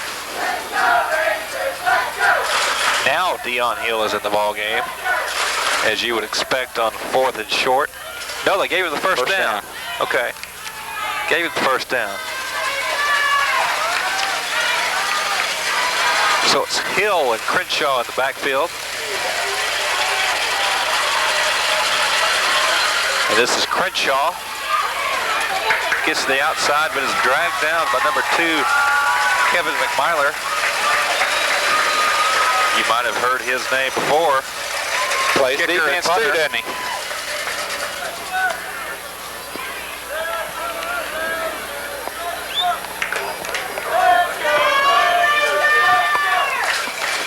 Kicker gets him a 3-yard loss on that, 2-yard loss on that play.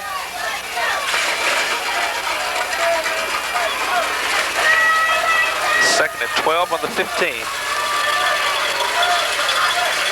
Jesuit shows blitz, and here they come. Hill goes up the middle.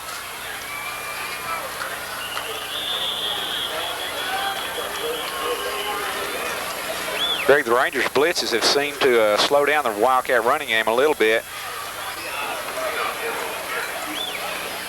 However, the times that they've done it, the Wildcats have run plays up the middle. They run that scat play or that toss play out there with their blitz up the middle. It'd be a pretty costly gamble. They've guessed right a couple of times, though.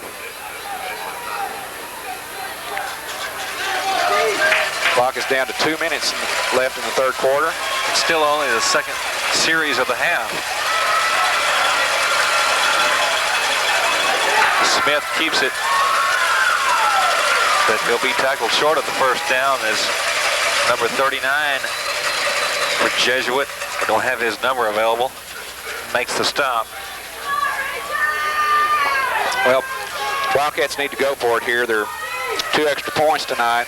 2 of their that they've tried have been very low kicked balls. However,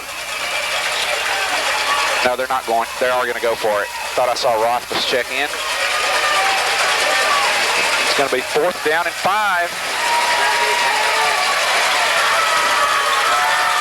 I believe we're going to see scat ride here, Greg. Nope. Smith keeps it, and he's going to have a touchdown, Joe. Touchdown Wildcats. And I don't see any flags. I believe this one's going to stay. How about that? Smith does a good elusive job. Well, the Wildcats on their 5th time. One way and going the other. 5th time in the end zone. Finally make one stick.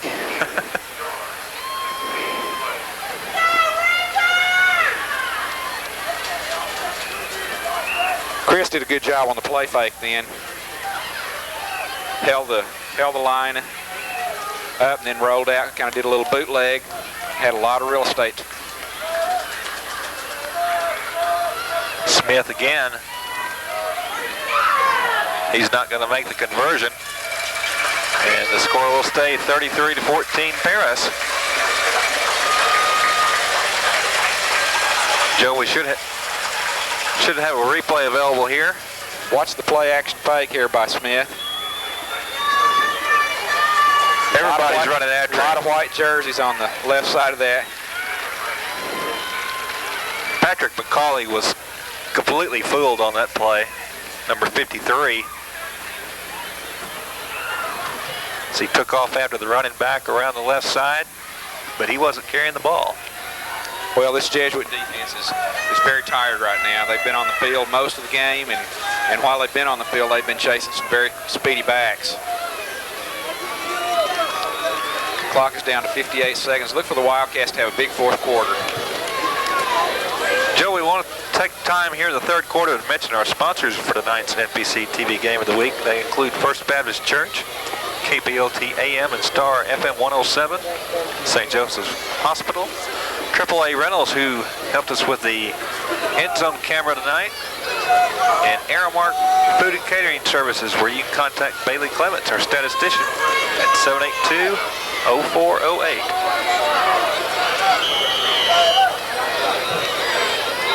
Good long drive there for Paris, Joe.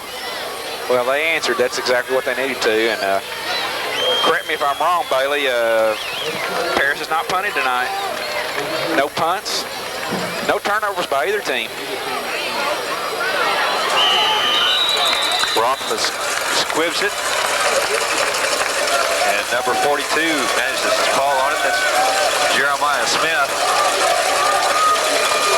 And Jesuit starts their second drive of the second half with very good field position. Well, that was a nice play by Smith. He just basically looked like a shortstop, got down and fell on the ball, and saved a lot of field position for his team there. And Randy White probably still Jesuit's got a man wide open over here now. Josh Bray comes over to cover him, and that was the primary receiver. All overthrows him. That's number 8, Bobby Doherty. They were within just a second or two of having a man lined up over here, completely uncovered. Talk about Jeremiah Smith falling on that ball on the kickoff. Randy White probably still asks himself why he didn't do that in Super Bowl 13. Yes.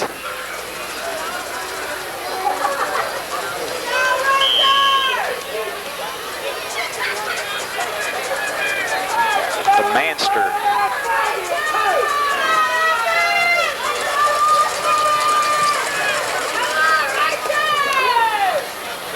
Second and 10 on the incompletion. Hall eludes the rush, but is hit as he throws. Good pressure by the Wildcat defense led by Donald Sims that time. Brian Jones was the intended receiver.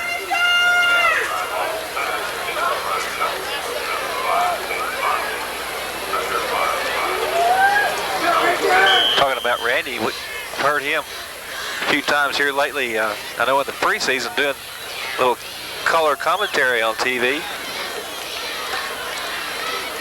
If he can talk as good as he played, he's going to talk a good game. Third and 10 for Jesuit.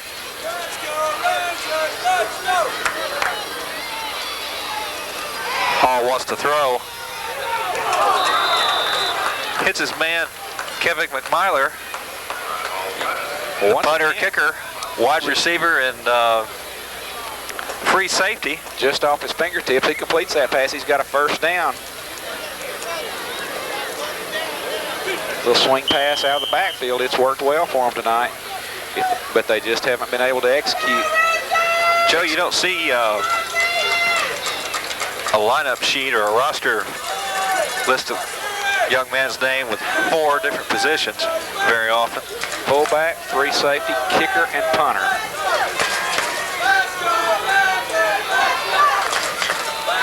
Hall to throw on 4th down. And he catches the ball well also. Myler gets it to the 35.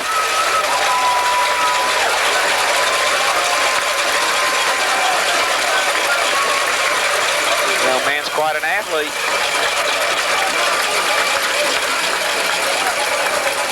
Give Hall credit also. Nice pass. People in his face, too. McMyler is a 6'3", 190-pound senior.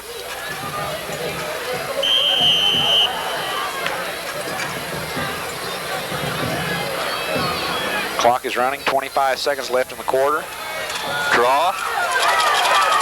Conroe with the carry, and he's got a lot of running room there, Joe. Josh Bray, TJ Williams in the area to make the stop. Clock stops on the first down. It's down 15 seconds now. Rangers need every snap that they can get. Clock is their biggest enemy right now.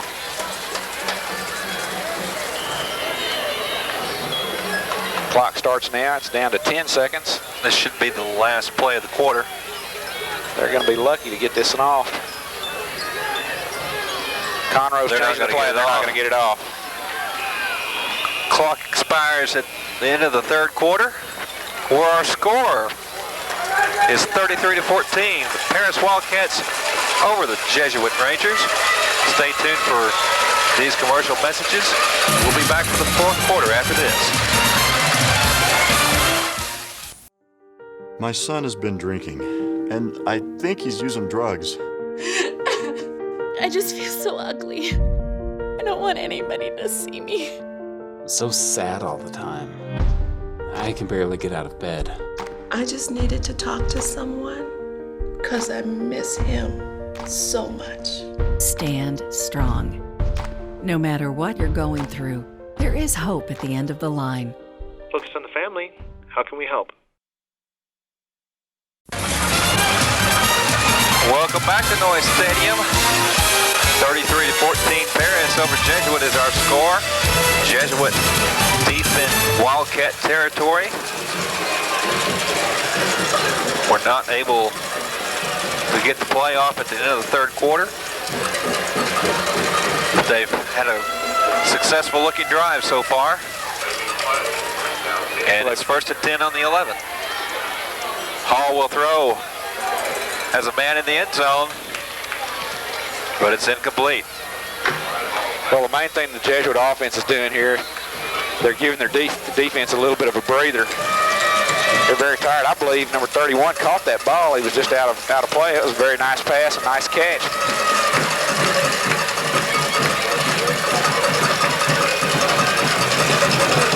Joe Bailey informs me that touchdown drive of the third quarter by Paris was 16 plays, 86 yards. They ate up a lot of clock. They certainly did. Hall almost intercepted by Reggie Bonner, number 1.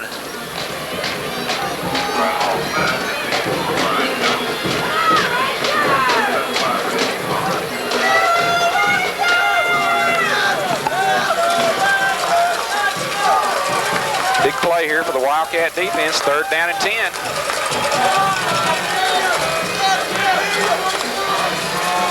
See if the Wildcats bring the blitz on this play.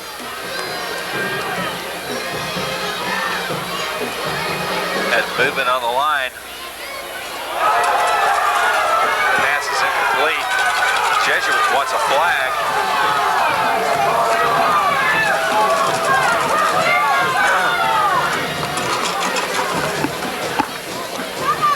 Graham was the intended receiver. Jesuit fans were wanting pass interference. I didn't see any. Looked like he just fell down.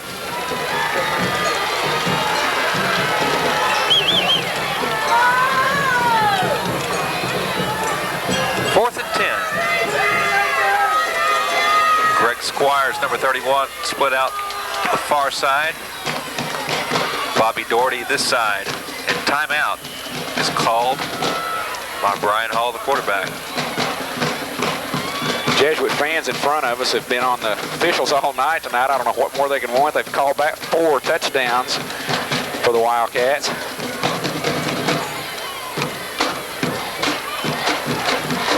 Don't seem to have many complaints coming in the officiating department.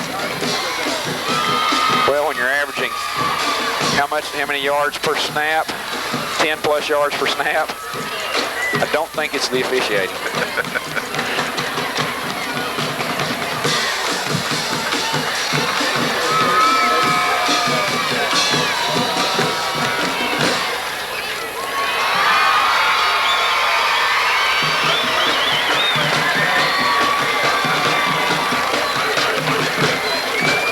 about yards per snap and how well Paris did in the first half. 9.5 yards a snap. Jesuit was actually able to hold Paris to only 5.3 yards a snap in that touchdown drive. Well, they did a better job of slowing them down. They just couldn't stop them. Right.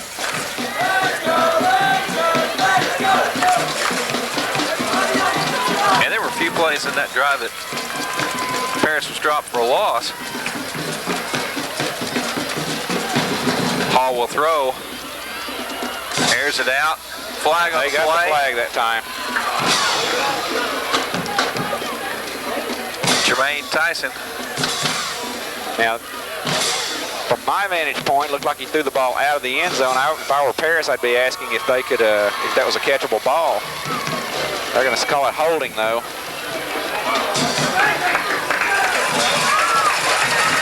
Jesuit fans like that call. Yes, you knew they would. Give the Rangers the first down. Here's a replay of it.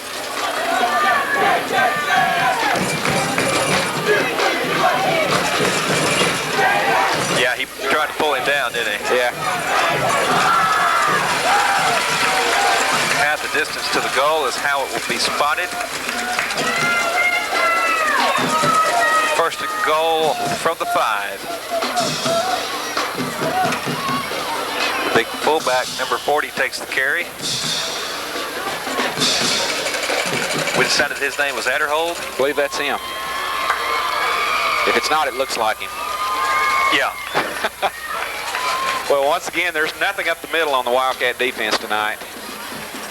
I'm going to give him credit with a yard.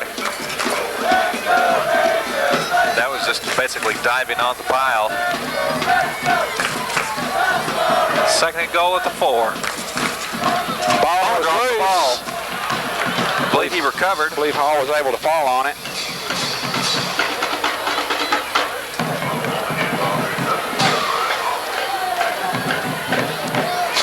That would have been tragic for the Jesuit Rangers after they'd driven down that far and come this close to scoring to turn it over.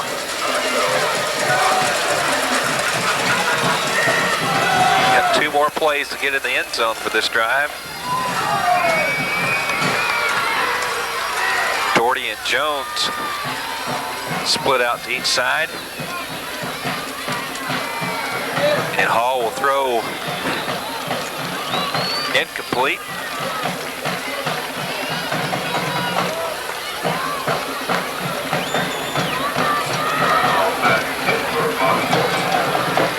Doherty, the intended receiver there.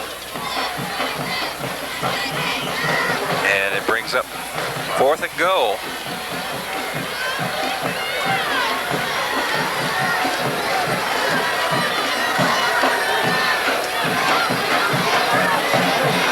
Jesuit's got to have a touchdown here. Doherty and Kusick. The ball will be thrown with on the left McMyler side. in motion. McMyler open. Touchdown.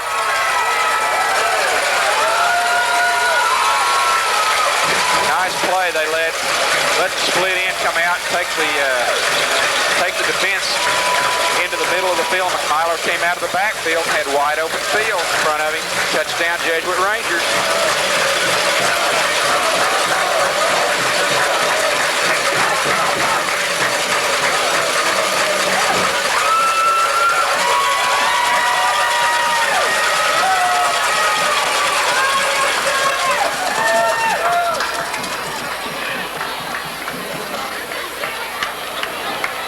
Two-point conversion try, Hall. And it's good. Nice patience by Hall this time. He kept waiting for number 83, Tyler Graham, to come free. He was covered well for most of the play, but he finally worked himself free. Allowed him to get the two-point conversion. And Joe, that might be a critical play. It's down by 11 now. Touchdown with a two-point conversion and a field goal gets them tied. Yes.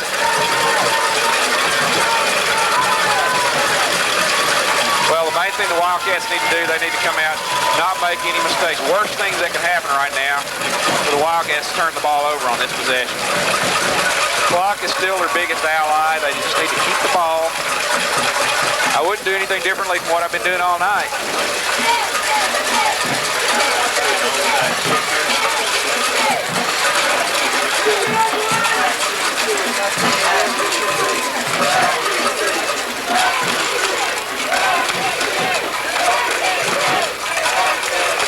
Greg, would you consider an onside kick if you're Jesuit?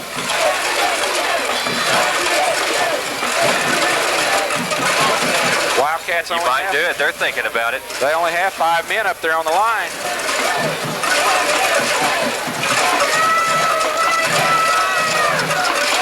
See Jason Exum, Paul Graciola up there, Josh Bray's up there. All pretty good hands, people. McMyler kicks away to Dion Hill. Backs him up to the goal line. Hill finally gets knocked down close to the 30-yard line where Paris will take over. Nice return by Dion.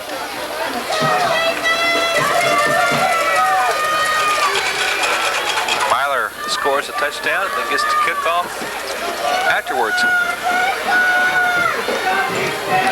Maybe a little selfish here, but I would like to see him try to kick a field goal before the night's over, a 50-yard variety or more. Right. I just hope the game's not on the line. Yeah. When he does it. Yeah. 10:08 left to play. And Smith is under center with Hill and Crenshaw behind him. And this is Hill.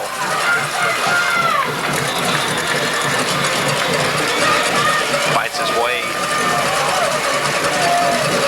for a few there. Clock is now down under 10 minutes.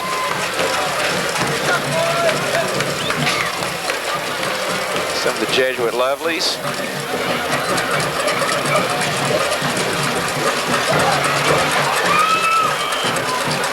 Josh Bray brings the play in.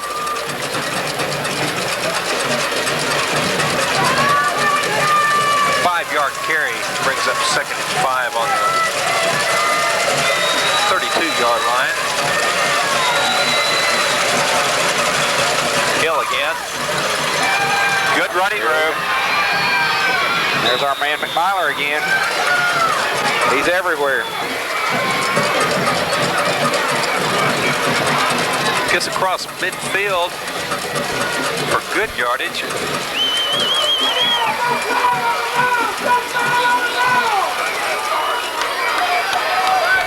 When he's making the tackle 20 yards downfield, though, it's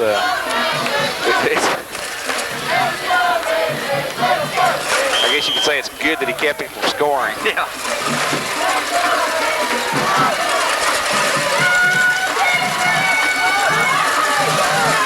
Hill again. And close to another first down.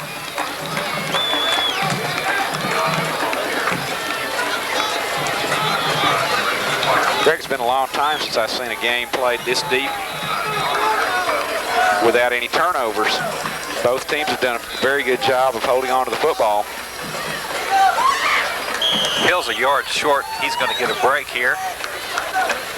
Well deserved. He's had a big night.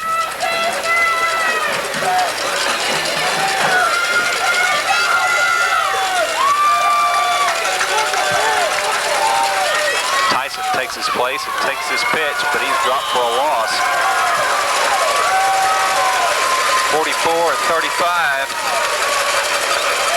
I think Jermaine's saying, why aren't those holes as big for me as they are for Dion? Jim Squires and Adam Klugowitz. He'll never know that I mispronounced his name. I don't think. It's not as bad as Eichelhart. I don't know that I mispronounced it, but I bet I did. 3rd and 5.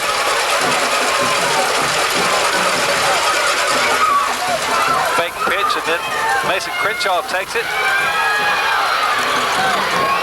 He dropped the ball. Well, Jesuit has it. And Joe just never fails. Brag on them about turnovers, and they turn it over. That play was pretty ugly from the get-go. Somebody missed an assignment on that. Mason made a little something out of nothing until he dropped the ball, or had it stripped. Whichever it was. Got a Jesuit player down on the field. Going to have a replay here, Joe. Maybe we can tell what happened. Oh, you can see there with Mason. You can see the confusion from the minute the ball snapped. Chris looks to pitch it, and there's nobody there, and then decides he might go ahead and do it. And Mason actually has the first down, but looks like one of the Jesuit players got a helmet on the football. Looks like Greg Squires, number 31, was able to put a lick on that ball. And Greg, that is an injured player, is number 54, Joy McGoneris. He is their defensive leader, and as we said earlier in the game, he was sucking air pretty bad in the third quarter, and I believe he's just flat worn out.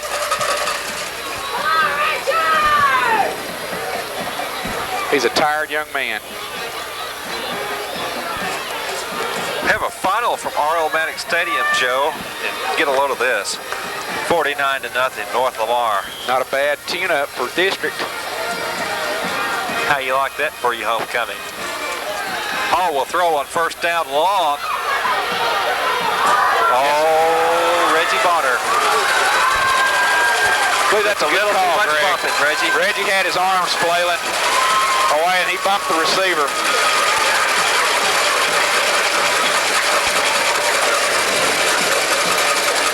Julius Martin over there to pat him on the back. Watch Reggie. He's got his arms wheeling, and he actually hits the player. That's a good call by the officials. Bobby Doherty was the intended receiver. Well, at least that penalty doesn't count like it does in the NFL. It is a 15-yard penalty, not from the spot of the foul, so they save about 10 or 15 yards. Right. But a costly penalty nonetheless, as it brings Jesuit across midfield to the 47-yard line. 3 wide receivers this time for Hall. Blitz by the Wildcats. Draw play. Draw play to Conroe.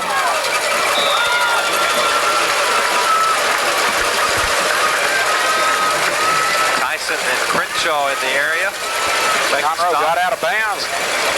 Greg, let's remember this is an 11-point game. This game is not over. If Jesuit is able to come down and score a touchdown here, we've got a very serious football game on our hands. As one-sided as the statistics have been. Big statistics sitting there on that scoreboard. It's 33-32.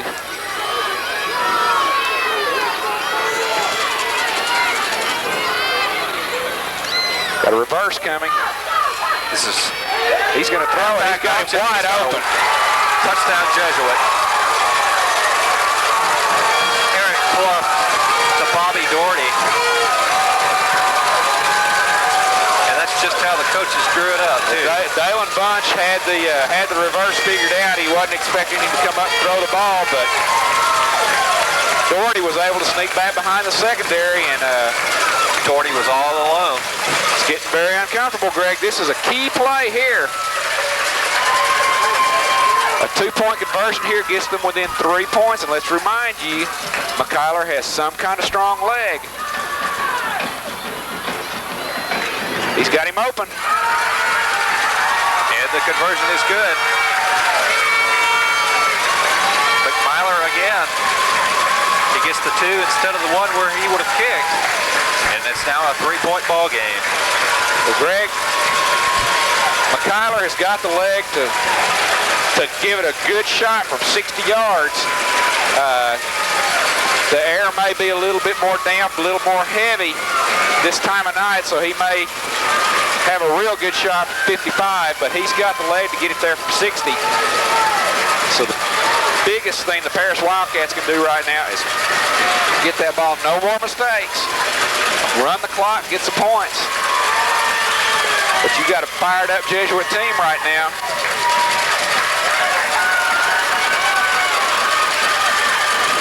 And fired fired up bands. The thing Paris has to remember, Jesuit still has not stopped Paris tonight. That's right. Paris still hasn't punted. They turned the ball over that last possession. Had a good drive going.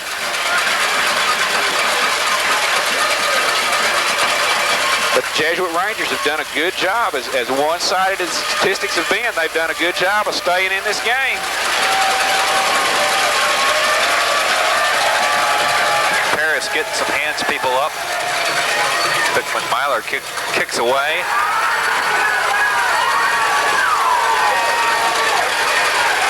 Oh. Hill finally runs it out. Paris, after what appeared to be very serious trouble. Nearly self-destructed on that kickoff. First of all, the ball was headed out of bounds and they tried to field it.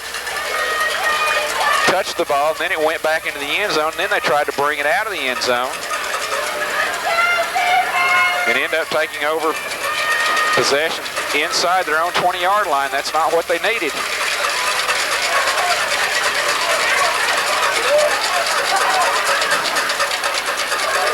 Well, the Wildcats need to just stay with what they've been doing.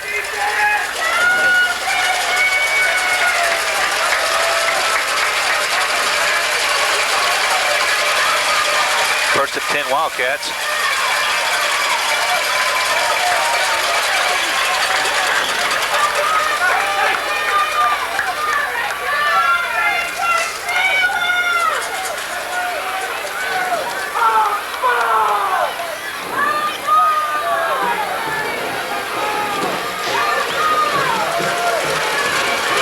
Clock runs under 6:30 now.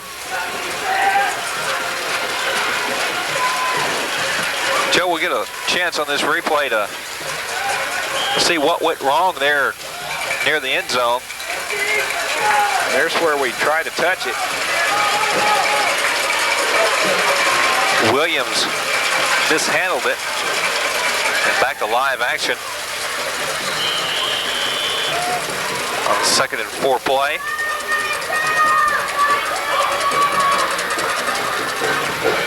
Hill's been the workhorse tonight, Joe. As well he should be, as well as he's played. Well, that's what the Wildcats need. They've got a first down. Clock's running down. Be under 6 minutes on this snap.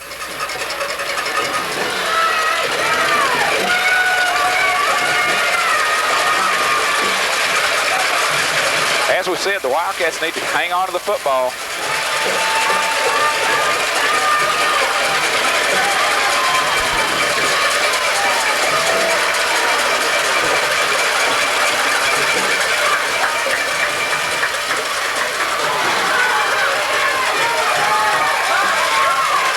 Balled up that time. The Jesuits starting to do their homework. They're starting to stay at home on that little counter play now. Did a nice job defending it that time. 72 for the Wildcats is down. It's big Courtney Gray. He's pulling on his toes. That's usually a sign of cramps.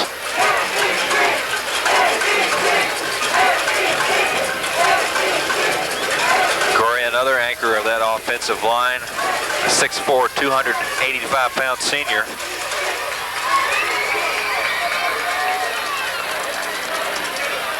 No, Gray, you got to go back off the field. At least for that one play.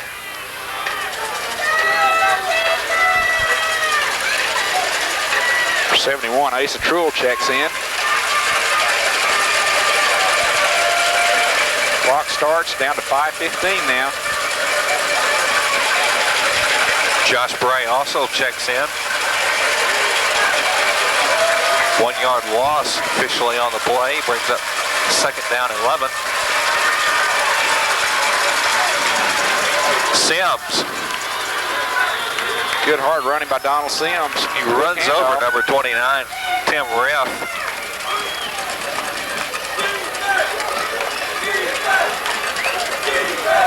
Good yardage on that play.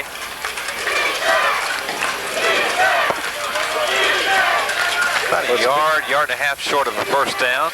It's been kind of a strange game, Greg. It just seems like it's been In one sense, it's been total domination by the Wildcats, but you look up, you've got a 3-point game here late in the fourth quarter. Two very different halves of football. Sims again has the first down this time across the 40-yard line.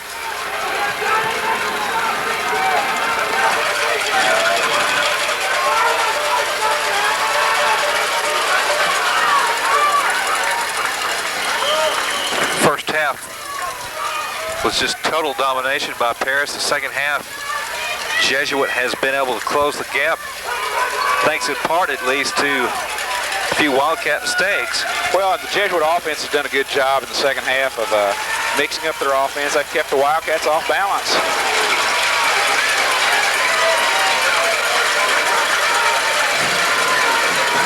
Same play.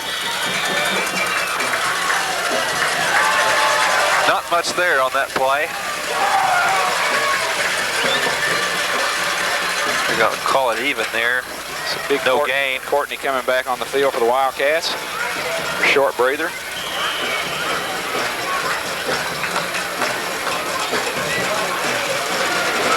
Might call it a yard loss. But Joe, look at that clock. 3:20 now in the ball game. See if they run the toss right this time.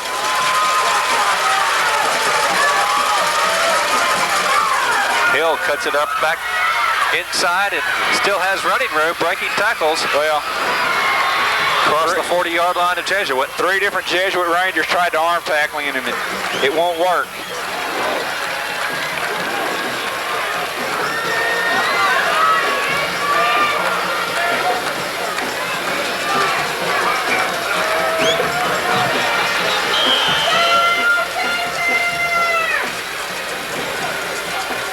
Clock's down under 3 minutes now.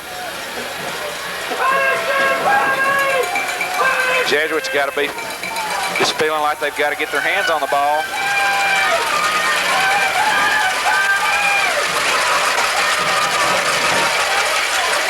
Sims, big hole left side, across the 35. Jesuit finally calls a timeout.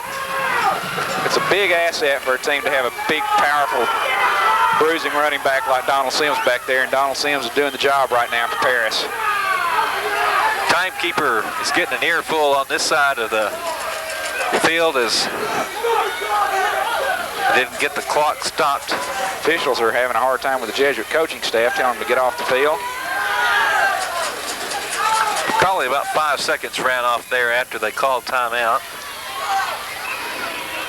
Joe, I want to take one last opportunity to mention our sponsors on tonight's FPC TV Game of the Week.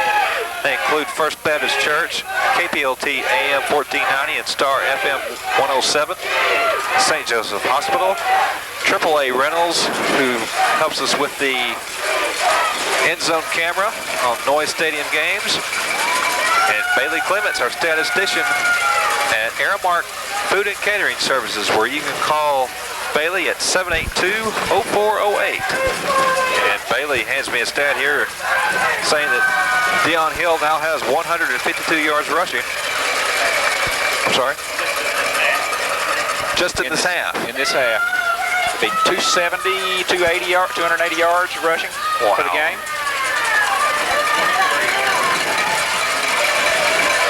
That's not bad.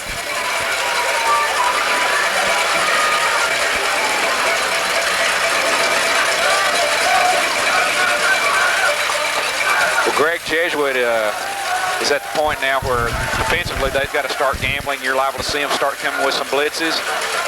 And it's just a matter of guessing right.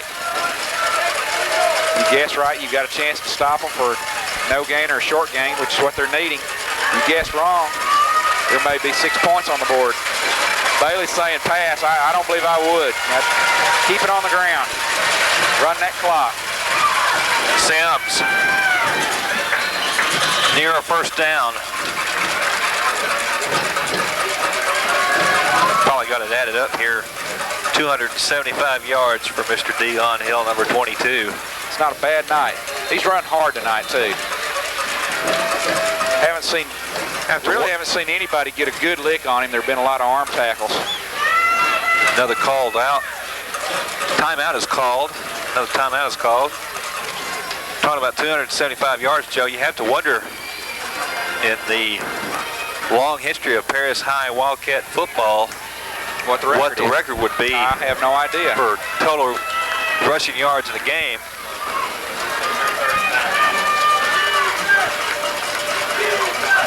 But this certainly has to approach it, you would think. Third down and a short one coming up for the Wildcats. Bailey, you still throw here?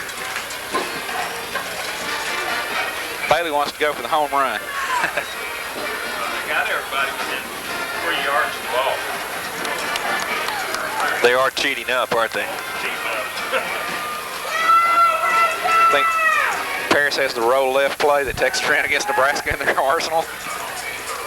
They're cheating just about like Nebraska was. I'd go ahead and pound it with Donald Sims twice more. Yeah.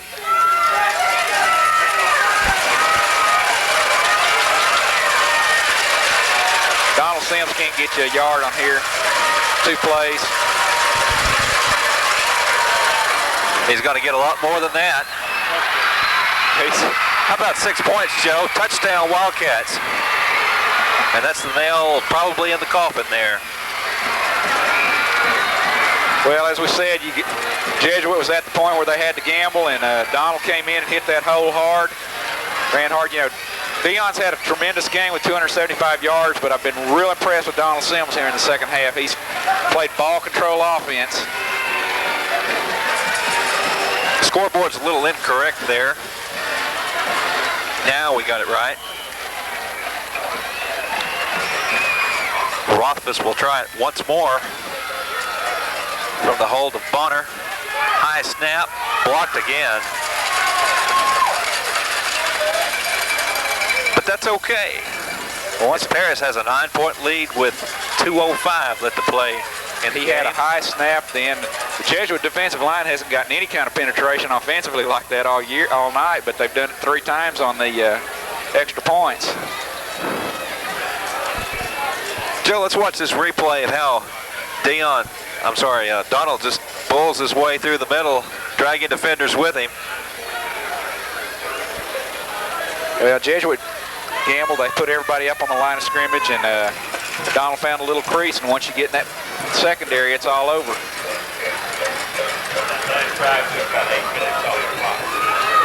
Bailey Clements informs us that drive took about 8 minutes off the clock for the Wildcats, and I guess you couldn't draw it out much better than that. 4 minutes, rather, excuse me.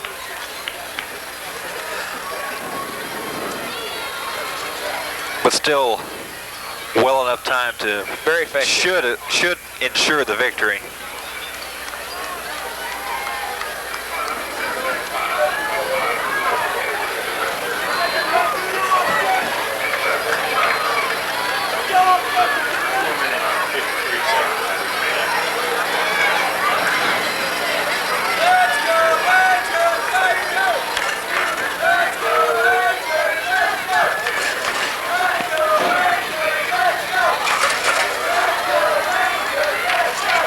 Rothfuss tees the ball up for the Wildcats. Jesuit has a strange return up here. They actually have nobody back deep. Deepest man is on the 20-yard line. That's Brian Jones. Now he backs up. See Conroe up on the 30-yard line. Conroe's been a very effective return man for the Rangers tonight. He's on the far side. They're setting up a reverse here, I believe. Here comes Conroe Squib back to Jones. Yeah, Greg, they had a reverse set up that time. Conroe was coming back to get it, but the ball stayed on the ground long enough that it just didn't set up properly for him. Colorado Etheridge with the stop of Jones. 1:57 for Jesuit to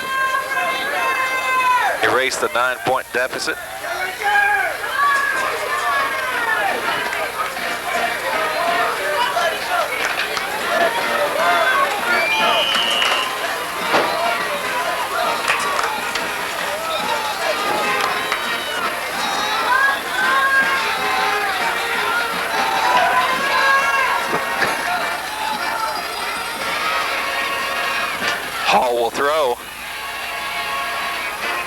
complete to McMiler.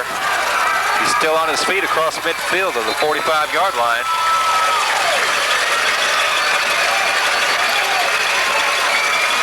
Jesuit had a nice tackle on that play on Julius Martin coming around the left end. Somebody reached out pretty well, just tackled him. No holding penalty called, though. Jesuit's in their hurry-up offense.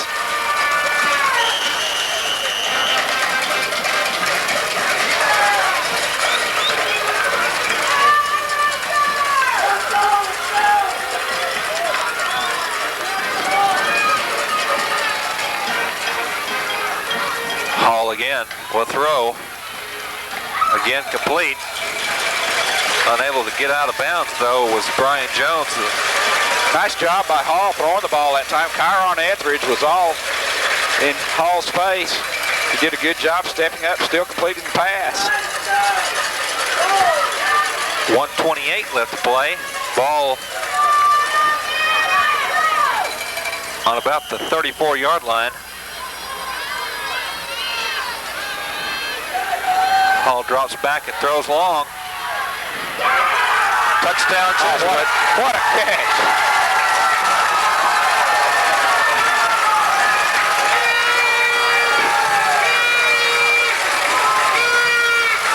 Beautiful execution by the Jesuit Rangers.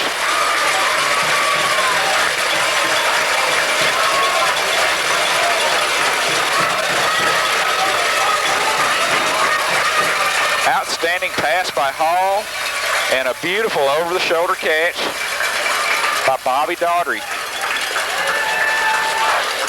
This is as good as you'll see it, folks. This is a high school football team. Just lost it out there, and he makes that good over-the-shoulder catch. And let's credit Jermaine Tyson. He had outstanding coverage on the young man also. McMiler. He's good. The hole of the quarterback, Brian Hall. We're going to have a very important onside kick coming up here. Hey, Joe, you kept wishing for the field goal attempt. Well, I said I didn't want it to have any true meaning. I hope I don't see it now. 2-point ball game now, 39-37. Don't go anywhere.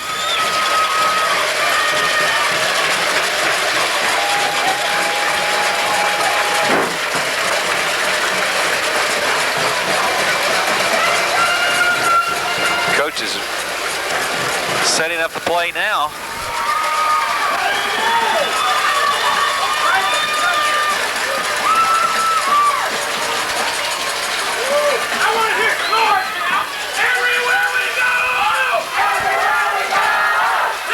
And it appears Paris, as you would expect, just about all hands people set it up for the return.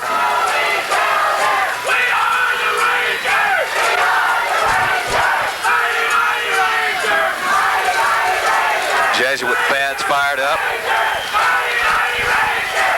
Wildcats have their hands team up on the 50-yard line. Myler kicks it away. Julius Martin atones for that. Yes, he did. He pass got interference. He got a good chewing out earlier in the game, but the coaches are going to be patting him on the back now. Nice play by Julius.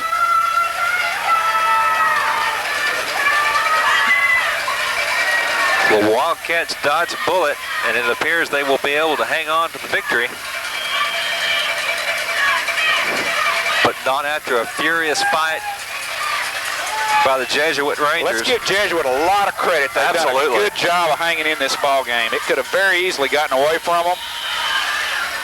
The statistics, I don't know how the final statistics are going to come out, but man, Paris has really run the ball extremely well tonight. Jesuit, to this point, still hasn't stopped them offensively.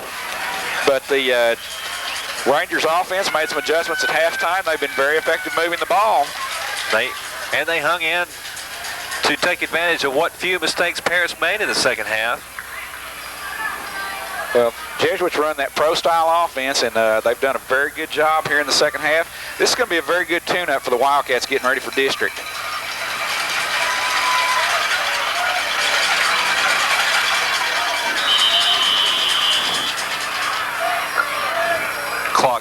under 30 seconds and winding down.